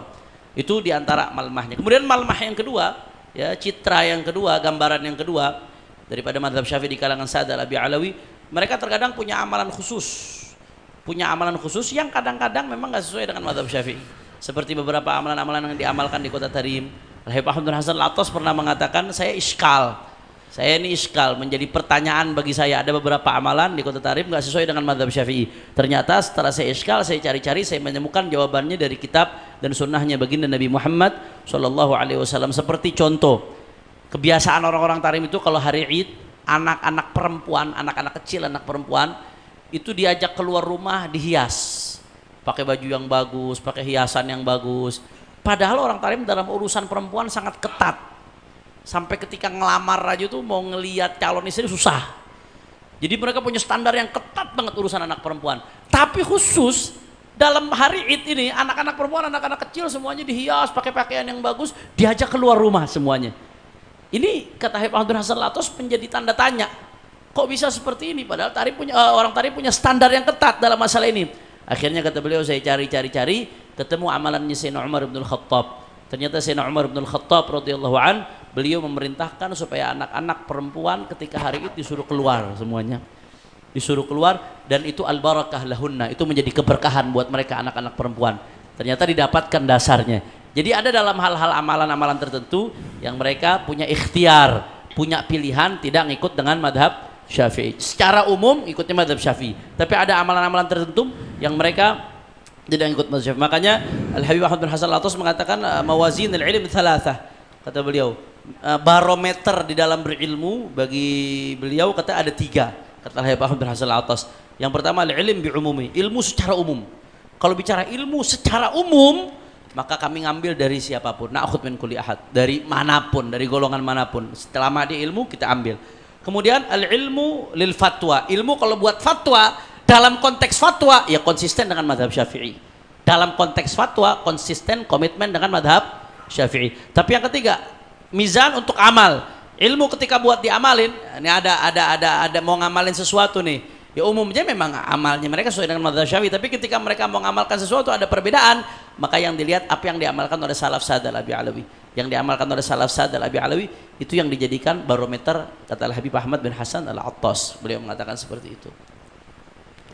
الملمح الثالث لهم عمل خاص في مسجد باعلوي الذي هو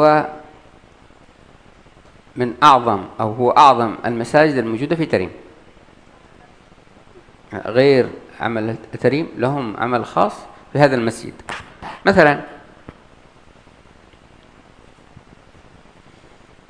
لا تعاد فيه الجماعة مرة ثانية مع مراعاة لخلاف المالكية.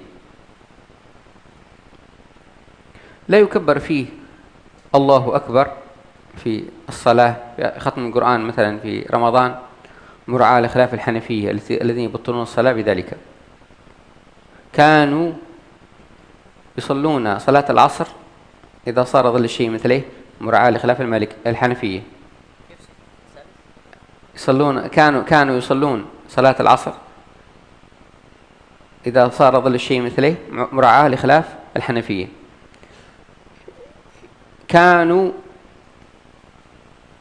كانوا يبردون بصلاة الظهر في كل السنة، مراعاة لخلاف المالكية. لا تمد الرجل فيه. لا يدخلون القهوة في أثناء ختم القرآن إلا بعد قراءة سورة اقرأ، مراعاة لخلاف الحنابلة الذين يوجبون أو يقولون بالنقض مما مسته النار. حتى الإسراج فيه كانوا يعني يتحاشون من الإسراج فيه بالنجس. لا تدخل الجنازة فيه، مراعاة لخلاف من يقول بمنع ذلك أو نحو ذلك. فلهم عمل خاص في هذا المسجد وهو مسجد باعلوي، وهو أصله ورأسه مراعاة الأحوط. طبعا بعض هذه الأمور ذهبت ولكن جلها لا زال موجودا. فهذا الملمح الثالث. Kemudian citra yang ketiga atau gambaran yang ketiga kali ini khusus terkait Masjid Ba'alawi. Masjid Ba'alawi ini salah satu masjid yang paling sakral, yang dikenal paling agung di kota Tarim, Masjid Ba'alawi. Karena ini masjid lama, masjid gedim. Masjid Ba'alawi ini ada amalan-amalan khusus yang mereka jaga di Masjid Ba'alawi. Selain dari amalan di Tarim secara umum. Ya, di antaranya apa? Di antaranya kalau khutmul Quran itu kan biasanya setiap habis surat dari wadduha ke belakang kita baca Allahu Akbar. Ya. Khusus di Masjid Ba'alawi doang nggak baca itu. Kenapa? Karena menjaga khilafnya Hanafiyah. Karena menurut Hanafiyah kalau baca Allahu Akbar batal. Menurut Hanafiyah.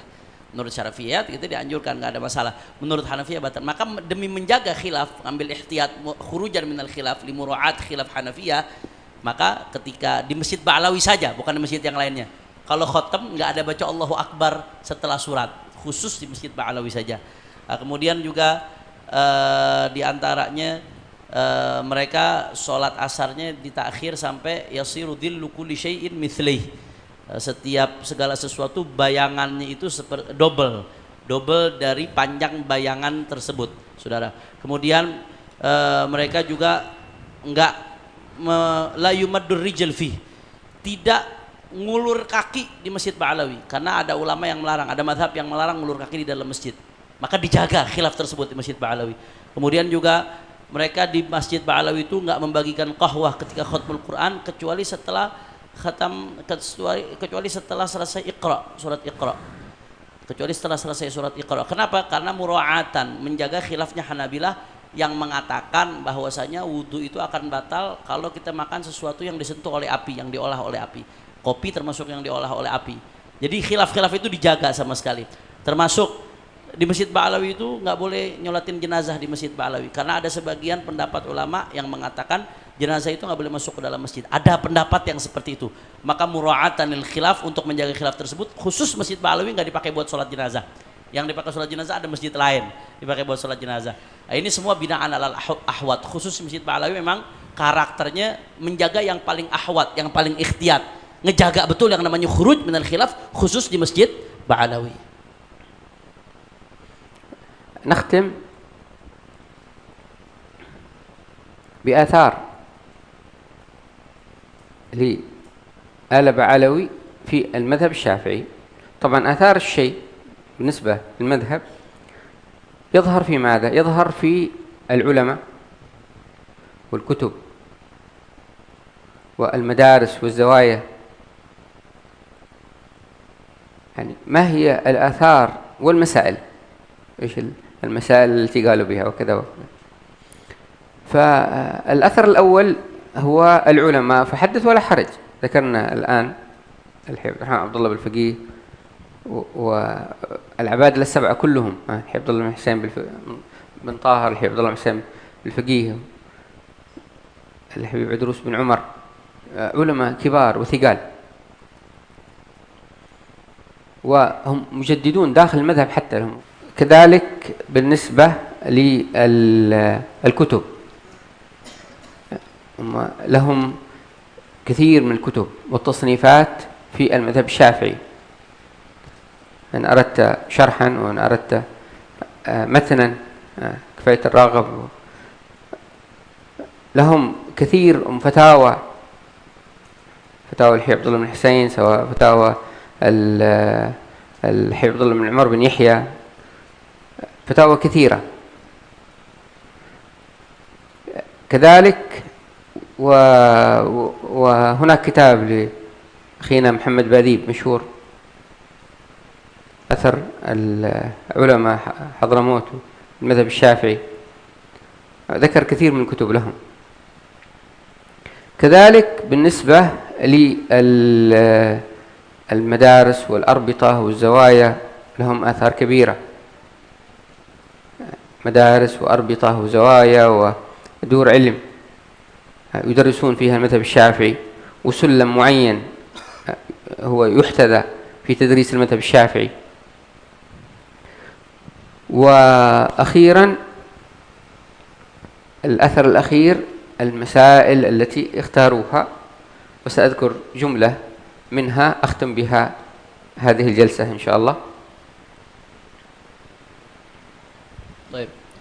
Kemudian sekarang yang terakhir, apa saja athar, jejak-jejak peninggalan Sa'ad Al-Abi Alawi dalam berkhidmah kepada Syafi'i. Tentunya kalau kita bicara soal athar, jejak-jejak peninggalan, bisa tergambarkan dalam bentuk ulama-ulamanya, kitab-kitabnya, madrasah-madrasah, ribat-ribat, zawiyah-zawiyah dan lain sebagainya, kata beliau. Nah, kalau bicara soal ulama, banyak sekali, nggak bisa kita sebutkan satu persatu di sini saking banyaknya. Seperti contoh tadi Habib Abdurrahman Bil-Faqih yang sudah disebutkan, Allamatud Dunya. Begitu pula Al-Abadilah As-Sab'ah yang terkenal, Abadilah Al-Habib Abdullah bin Umar bin Yahya, Al-Habib Abdullah bin Husain bin Tahir, ya, yang pengarang apa namanya, huna masyhur jiddan sidi Sulam Taufiq. Ajib. Masyhur jiddan fil ma'ahid. Muqarrar hatta muassis Nahdlatul Ulama awsa bi ja'li muqarraran fil ma'ahid. Seperti Habib Abdullah bin Husain bin Tahir, pengarang Sulam Taufiq. Kemudian Al-Habib Abdullah bin Umar bin Yahya, Al-Habib Abdullah bin Faqih dan lain sebagainya. Dan mereka Habib Idrus bin Umar Al-Habsyi, dan mereka masing-masing punya ikhtiarat, punya pilihan, ijtihad pilihan di dalam madhab. Mereka juga punya tarjihat dalam madhab, sangat banyak sekali. Begitu pula kitab-kitab. Waktu kita bicara masalah kitab panjang ini, ada matan, ada yang syarahnya, ada yang fatwa-fatwa, ada seperti fatwa Habib Abdullah bin Umar bin Yahya, fatwa Habib Abdullah bin Faqih dan fatwa lain. Itu semua kalau kalian mau tahu diulas oleh Dr. Muhammad Abu Bakar Baadzib di dalam tesis S2 beliau tentang juhud fuqaha Hadramut, juhudnya fuqaha Hadramut di dalam mazhab Syafi'i. Itu silahkan dicari, PDF-nya juga ada itu. Silahkan dicari, dilihat. Itu semua diuraikan panjang lebar. Banyak sekali nama-namanya disebutkan di dalam kitab tersebut. Ya, di dalam kitabnya Duktur Badib.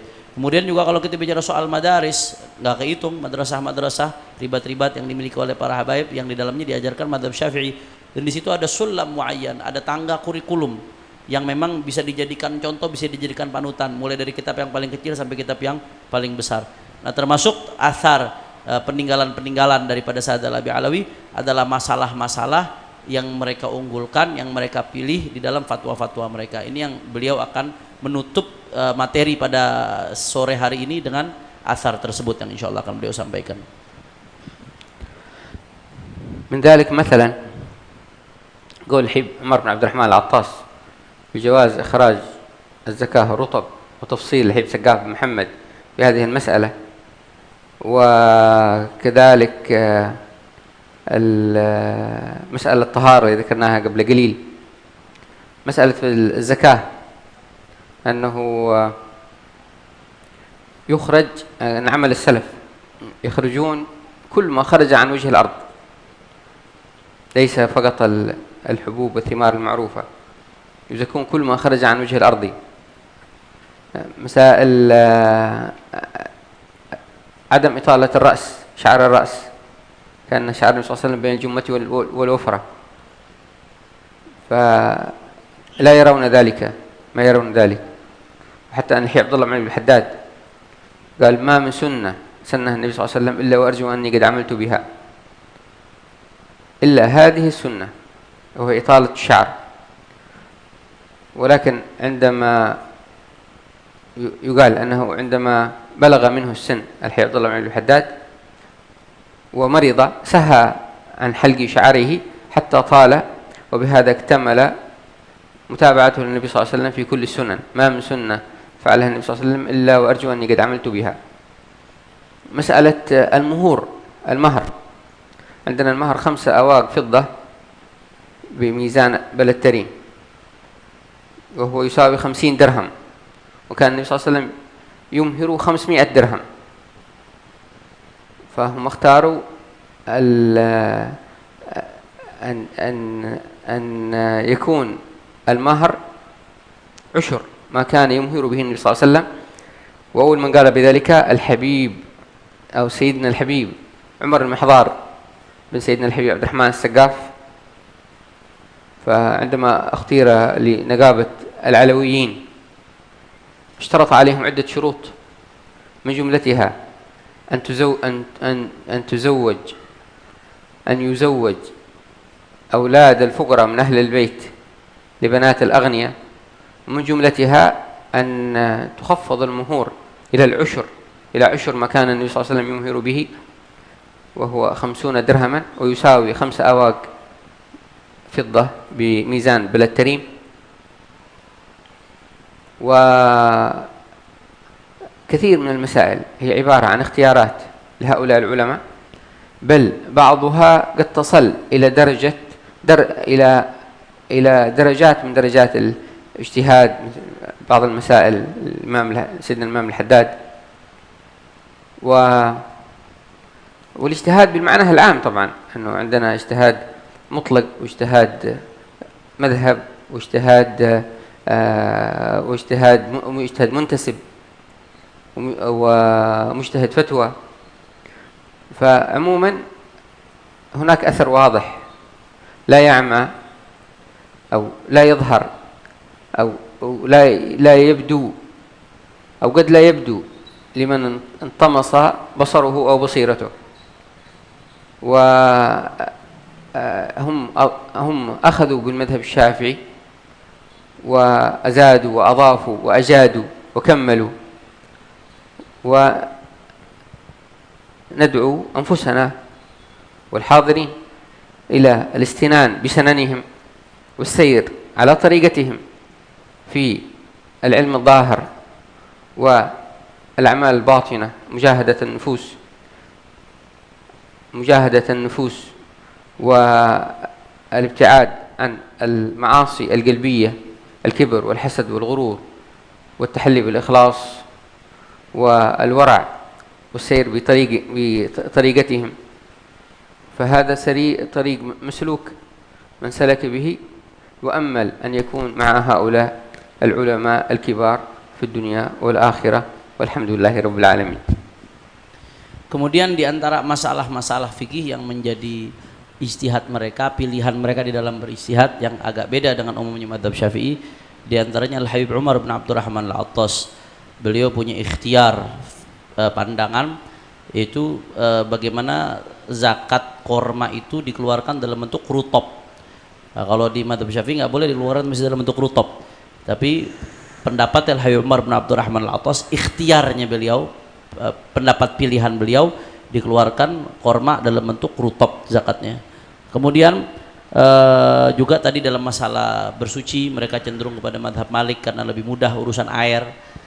Tentunya di sana air nggak semutawaffir seperti di sini.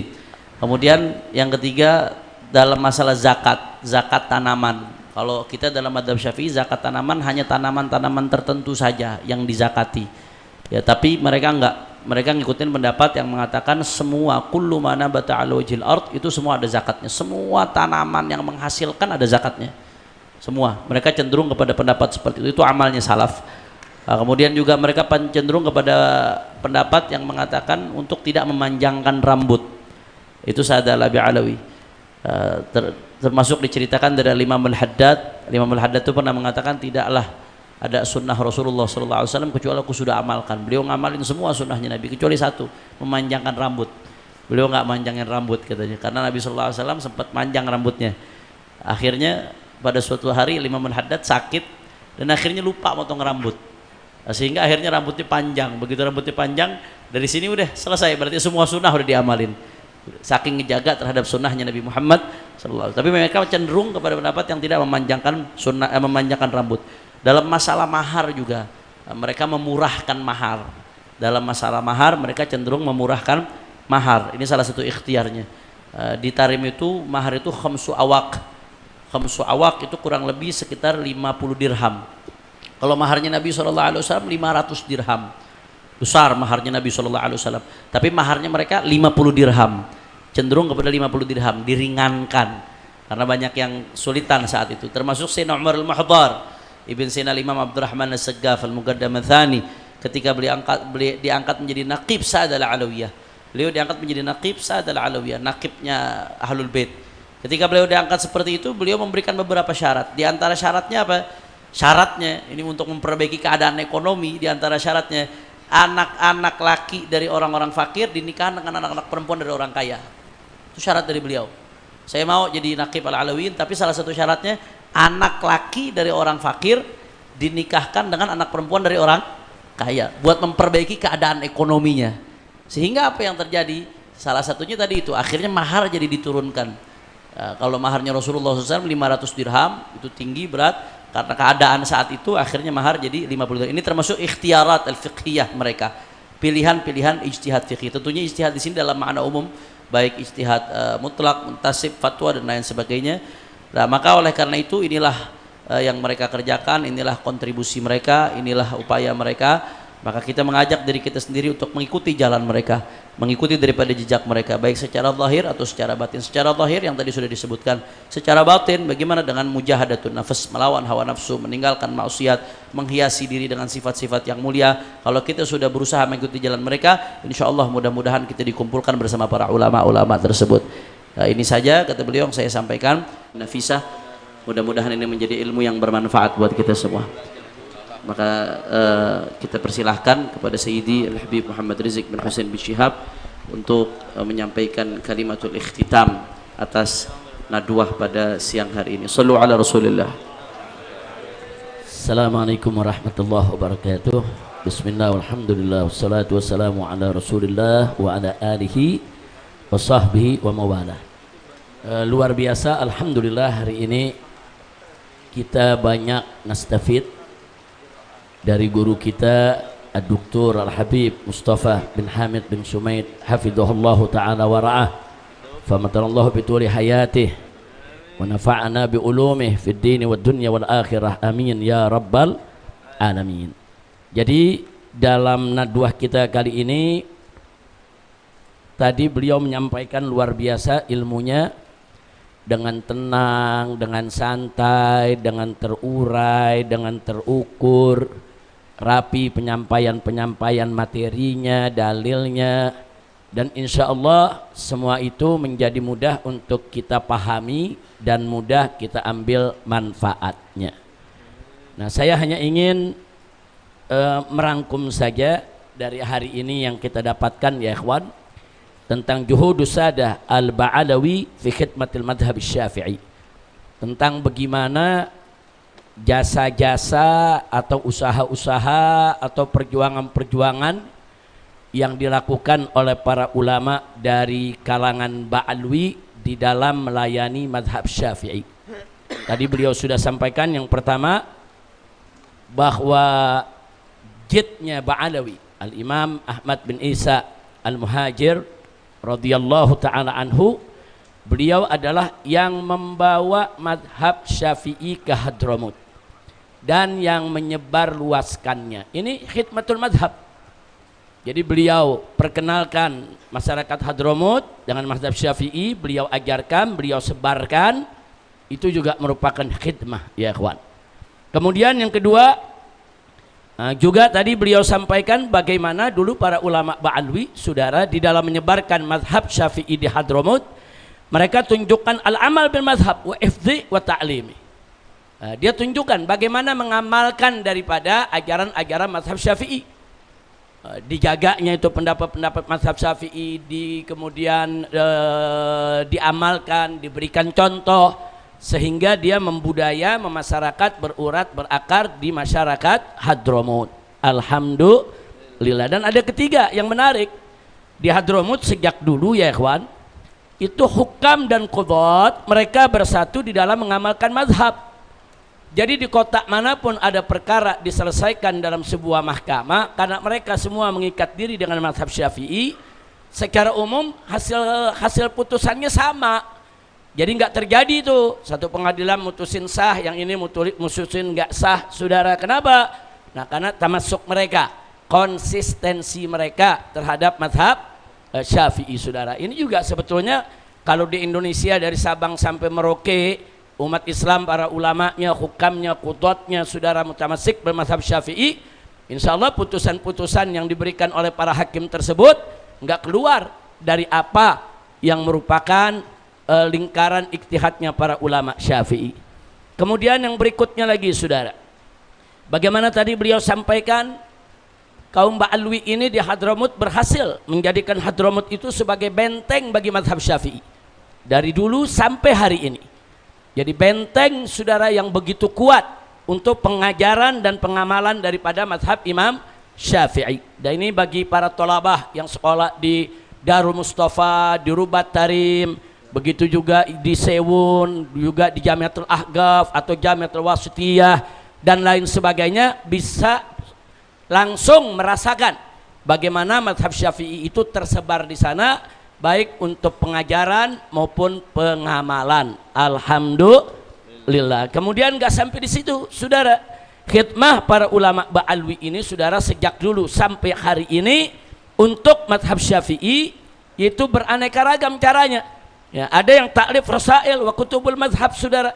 Mereka menulis risalah-risalah, kitab-kitab, saudara.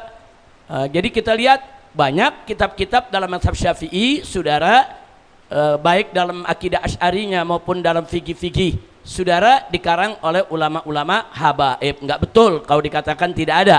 Kita lihat kitab Bughya dan lain sebagainya, saudara, itu karya-karya mereka. Saudara, jangan kemudian dikecilkan, ya tapi nggak ada nih kitab sekelas saudara. Ya, bukan hanya di Hadramut aja, di mana-mana dunia juga cari kitab sekelas susah. Karena Imam Syafi'i memang punya magam tersendiri, saudara. Kemudian yang berikutnya, saudara, yang kita ambil lagi tadi dari Isdar Fatawa, tadi udah dijelaskan. Banyak para habaib Ba'alwi, baik yang tinggal di Hadramut maupun di luar Hadramut, saudara, mereka memberikan fatwa. Di Indonesia ada Mufti Betawi Habib Utsman bin Yahya, mengarang kitab lebih dari 100 kitab ya ikhwan, isinya fatwa. Isinya fatwa. Tapi memang kalau ada yang tanya, lalu kenapa nih ulama-ulama Ba'alwi kok fatwanya nggak ada ya di kitab-kitab para fuqaha, Ya kan beda zaman. Tadi beliau katakan yaitu saudara, kita nih hidup fil amsor. Ulama-ulama kita nih ribuan jutaan tuh bertebaran di seluruh dunia ya ikhwan. Ada komunikasi di antara mereka, ada tidak komunikasi. Bisa jadi mereka-mereka yang mengarang kitab fikih di Timur Tengah sana nggak kenal Habib Utsman bin Yahya. Tapi kalau tanya ulama di Indonesia, hampir semua tahu siapa Habib Utsman bin Yahya dengan fatwa-fatwanya. Seperti yang tadi beliau sampaikan juga, banyak ulama Indonesia cerdas, pintar, saudara. Siapa bilang ulama Indonesia fuqahanya sedikit? Banyak, saudara. Nah, tapi memang kalau kita baca kitab-kitab fikih yang apalagi yang mutagaddimin belum ada, yang mutaakhirin atau muasirin kadang-kadang memang hampir nggak ada tuh dikutip pendapat Kiai Fulan bin Fulan dari Indonesia, Kiai Fulan bin Fulan saudara dari Indonesia. Nah, tidak dikutipnya bukan berarti ulama Indonesia nggak ada yang bisa jadi rujukan, bukan berarti ulama Indonesia nggak ada yang bisa berfatwa, bukan berarti ulama Indonesia kelasnya di bawah ulama dunia, nggak begitu saudara. Nah, jadi sekali lagi, jadi posisi Ba'alwi dengan posisi ulama Indonesia sudah ya sama saja, artinya ada yang mereka dikutip dan banyak juga yang tidak dikutip ya kawan. Kemudian tadi juga luar biasa saudara. Tadi satu lagi yang kita ingatkan, bagaimana beliau tadi menyampaikan kepada kita beberapa pendapat dari Al-Habib Ahmad bin Hasan Al-Attas ya kawan. Habib Ahmad bin Al-Attas ini terkenal orang yang munfatihus sadar. Jadi yang lapang dada, yang pemikirannya luas, yang enggak mau mengikat diri secara taklid buta saudara. Ternyata memang kalangan Ba'alwi dari dulu sampai saat ini mereka ittiba'ul madhab, bukan taklid buta ya kawan. Ittiba mazhab Syafi'i ya, tapi taklid buta enggak. Maka itu jangan kaget kalau ada beberapa pendapat yang kadang-kadang mereka berbeda dengan mazhab Imam Syafi'i. Saudara, itu hal yang biasa di kalangan ulama ya kawan. Nah, baiklah. Tadi juga beliau sudah sampaikan kepada kita saudara, banyak habaib di Hadramut maupun di luar Hadramut, termasuk di Indonesia, yang mendirikan sekolah, menggelar majelis taklim, mendirikan pesantren saudara. Untuk apa semua itu? Melayani mazhab, menyebarkan akidah Asy'ariyah, menyebarkan fikih Syafi'i saudara. Nah, untuk apa mereka buka itu semua kalau bukan khidmatul madhab? Ya tentu yang dimaksud khidmatul madhab ini khidmatul Islam wal muslimin, melayani umat Islam. Jadi nggak bisa dipungkiri memang ya ulama-ulama Ba'alwi saudara perjuangannya dalam melayani madhab Syafi'i ini luar biasa. Nah, baiklah, yang terakhir yang saya mau tambahkan saudara, kalau kita melihat jasa besar Ba'alwi dalam pelayanan terhadap mazhab Imam Syafi'i saudara, terhadap akidah Asy'ari ya di Indonesia ini yang bawa Islam kemari saudara, ada Wali Songo Ba'alwi saudara. Kemudian di luar Wali Songo banyak ulama-ulama besar di Sumatera, di Kalimantan, di Sulawesi, di Irian yang gak ada hubungan dengan Wali Songo saudara. Ba'alwi itu menyebar kemana tempat saudara. Nah, artinya apa? Mereka menyebar kemana tempat yang mereka bawa sama mazhab Syafi'i, karena mereka datang dari Hadramut saudara, yang dibawa oleh Wali Songo mazhab Syafi'i, yang dibawa oleh habaib yang tersebar di luar Jawa juga mazhab Syafi'i. Nah, kita kalau lihat bagaimana seorang Al-Gadri bisa jadi sultan di Pontianak, bagaimana seorang Ba'alwi Al-Idrus bisa jadi sultan di Kubu saudara, kemudian bagaimana seorang bin Syahab bisa jadi sultan di Siak saudara, itu fakta. Nah, fakta apa yang perlu saya sampaikan di sini? Mereka dulu datang berdakwah, saudara, bil ilim wal amal wal akhlak. Akhirnya mereka mahbub indan nas. Enggak sedikit para habaib tersebut, saudara, akhirnya dipungut mantu oleh raja, saudara. Dipungut mantu oleh raja, akhirnya melahirkan anak keturunan raja, jadi cucunya raja. Begitu pada saat pergantian kerajaan, raja enggak punya anak lelaki, cucunya yang naik, saudara. Makanya jangan kaget kalau ada yang tanya, kenapa nih Ba'alwi kok banyak yang jadi salatin, banyak yang jadi sultan? Saudara, di Ternate, di Tidore, di mana-mana tempat. Nah, kenapa? Nah, kita mesti pahaminya, saudara, ini sebagai satu dakwah yang masuk, saudara, ke gerakan sosial di tengah masyarakat.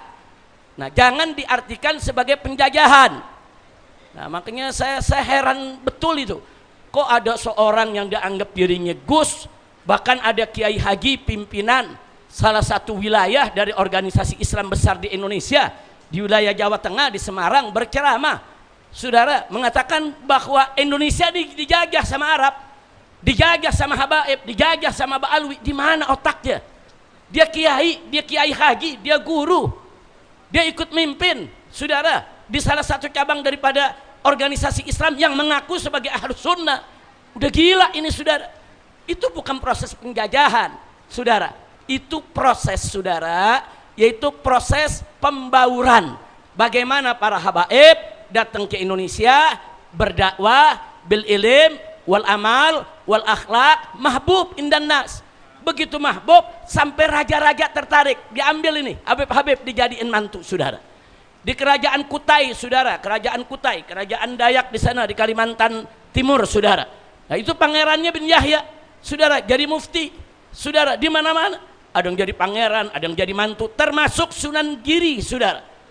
Nah, Sunan Giri itu, saudara, ibunya, saudara, itu keluarga besar daripada kerajaan Blambangan, Majapahit, saudara. Nah, kok bisa Sunan Giri menjadi sunan? Kok bisa menjadi sultan, saudara? Kok bisa menjadi raden, saudara? Ada apa? Ya karena memang ibunya dari keluarga raja. Wajar ada perkawinan. Saya tanya, ini pembauran atau penjajahan? Pembauran. Jadi jangan pura-pura gila lah, saudara. Ada kiai, ada gus ngomong serius banget, awas hati-hati, Mbak Alwi datang ke Indonesia ini mau menjajah, mereka mau menjajah kita. Sedih, saudara. Saya lihat begitu sedih. Itu kalau itu yang bicara buzzer, yang bicara orang yang nggak pernah belajar agama, nggak ada urusan. Ini yang bicara kiai, yang bicara gus, yang bicara ini lulusan pondok pesantren, yang bicara ini ngaku ahlus sunnah wal jamaah. Kok bisa melihat Islam datang ke Indonesia dibawa oleh penjajah? Innalillahi wa inna ilaihi raji'un.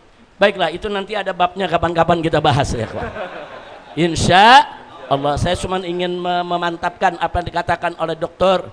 Saudara Mustafa bin Sumait tadi, bahwa khidmah al-Ba'alawi, saudara, dalam madhab Syafi'i disebarkan ke dunia, itu khidmah yang tidak terpungkiri, termasuk disebarkannya madhab Syafi'i di Indonesia, saudara. Kalau nggak ada Ba'alawi yang datang kemari, saudara, yang datang dari India bisa madhab Hanafi yang ada di Indonesia, yang datang dari Iran bisa madhab Syiah yang tersebar di Indonesia, saudara. Tapi ternyata, saudara, yang datang kemari adalah ulama-ulama Ba'alawi dari Hadramaut, dan mereka membawa mazhab Syafi'i Asy'ari. Alhamdulillah. Makanya, saudara, jangan kaget kalau di Hadramaut sama di Indonesia nih, saudara, bukan hanya urusan syariat, bahkan urusan budaya, ada pertukaran budaya, saudara. Salah satunya apa? Di Hadramaut itu ada tarian zafin, saudara. Nah, sekarang ini, saudara, ada zafin Palembang, ada zafin Banjarmasin, ada zafin Aceh, saudara, ada zafin di mana-mana, ada zafin Melayu, saudara. Dari mana itu zafin? Gerakannya, kakinya, langkahnya dua kali, itu dari Hadramaut, saudara. Artinya apa? Ada pertukaran budaya, bukan hanya soal mazhab Syafi'i, bukan hanya akidah Asy'ariyah, sampai budayanya.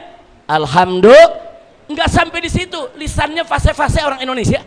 Saya nggak dengar dari Sabang sampai Merauke orang Indonesia mengatakan Allah, Subhanallah, La ilaha illallah. Ada orang Indonesia begitu? Nggak ada. Sabang sampai Merauke nyebut Allah apa? Allah, Subhanallah, Allahu Akbar, La ilaha illallah. Saudara, kenapa? Karena yang datang bawa Islam ke Indonesia Ba'alawi dari Hadramaut yang memang lidahnya fasih. Alhamdulillah. Kira-kira jelas ya? Pahamnya? Nah, dan yang terakhir, ya, tolong ditambahin Habib Hanif nih, lulusan Hadramaut yang ada di sini. Bukan hanya Hadramaut, saudara, yang budayanya kita ambil, saudara, yang lahjanya kita ambil. Ternyata orang Hadramaut juga ngambil kata-kata dari Indonesia jadi bahasa di Hadramaut yang orang Arab di luar Hadramaut nggak tahu, saudara. Seperti apa? Sarung. Orang Hadramaut sebutnya sarung. Itu bahasa dari mana? Indonesia. Potlot. Kan dari kita, saudara. Orang Hadramaut sebutnya potlot. Di Sewun, saudara, yang kita makan sambal di sana disebut sambal. Di Saudi orang nggak tahu apa itu sambal. Di Mesir nggak tahu apa itu sambal. Di negara-negara Arab lain nggak tahu. Tapi masuk Sewun sambal, mereka tahu sambal. Artinya ada pertukaran bahasa. Karena dulu banyak habaib datang ke Indonesia, kawin sama orang Indonesia, anak-anaknya masih kecil dipulangin ke Hadramaut. Nah, disuruh pulang, suruh belajar di sana. Bagaimana belajar adab, bagaimana belajar bahasa. Setelah mereka dewasa, seperti Habib Utsman bin Yahya, kan dikirim ke Yaman, saudara. Setelah pulang, mereka jadi ulama di negeri di mana mereka dilahirkan. Alhamdulillah. Ini itu saja, singkat saja.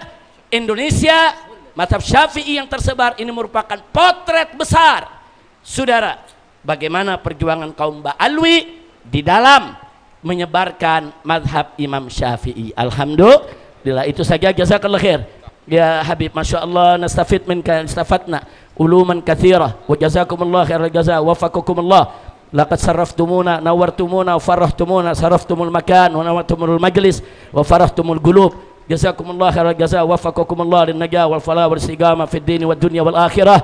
La Allah subhanahu wa ta'ala yubarik lana, yubarik lil habib ad-doktor Mustafa bin Sumaid, Allah subhanahu wa ta'ala an yubarik lana, yubarik lahu, wa an yuwaffiqna wa iyyahu lin najah wal falah wal istiqamah fid din wad dunya wal akhirah. Wa ila hadratin nabi sallallahu alaihi wasallam. Al-Fatihah.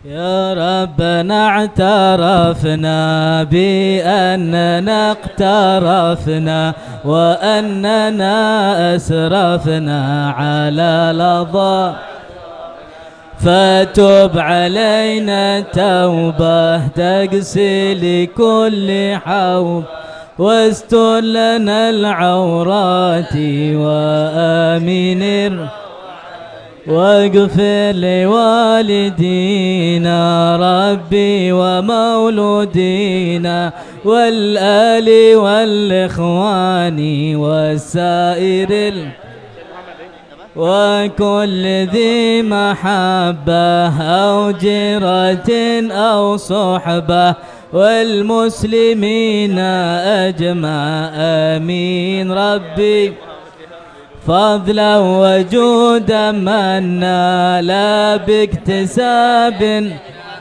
بالمصطفى رسولي نحظى بكل سولي. صلى وسلم عليه عدل وآله وصحبه عداد طش صحبي. والحمد للإله في البدء حمدا كثيرا دائما هبت النسائم. سبحانك اللهم وبحمدك أشهد أن لا إله إلا أنت أستغفرك وأتوب إليك. تفضل. Assalamualaikum. Halo guys, tolong subscribe channel saya ya.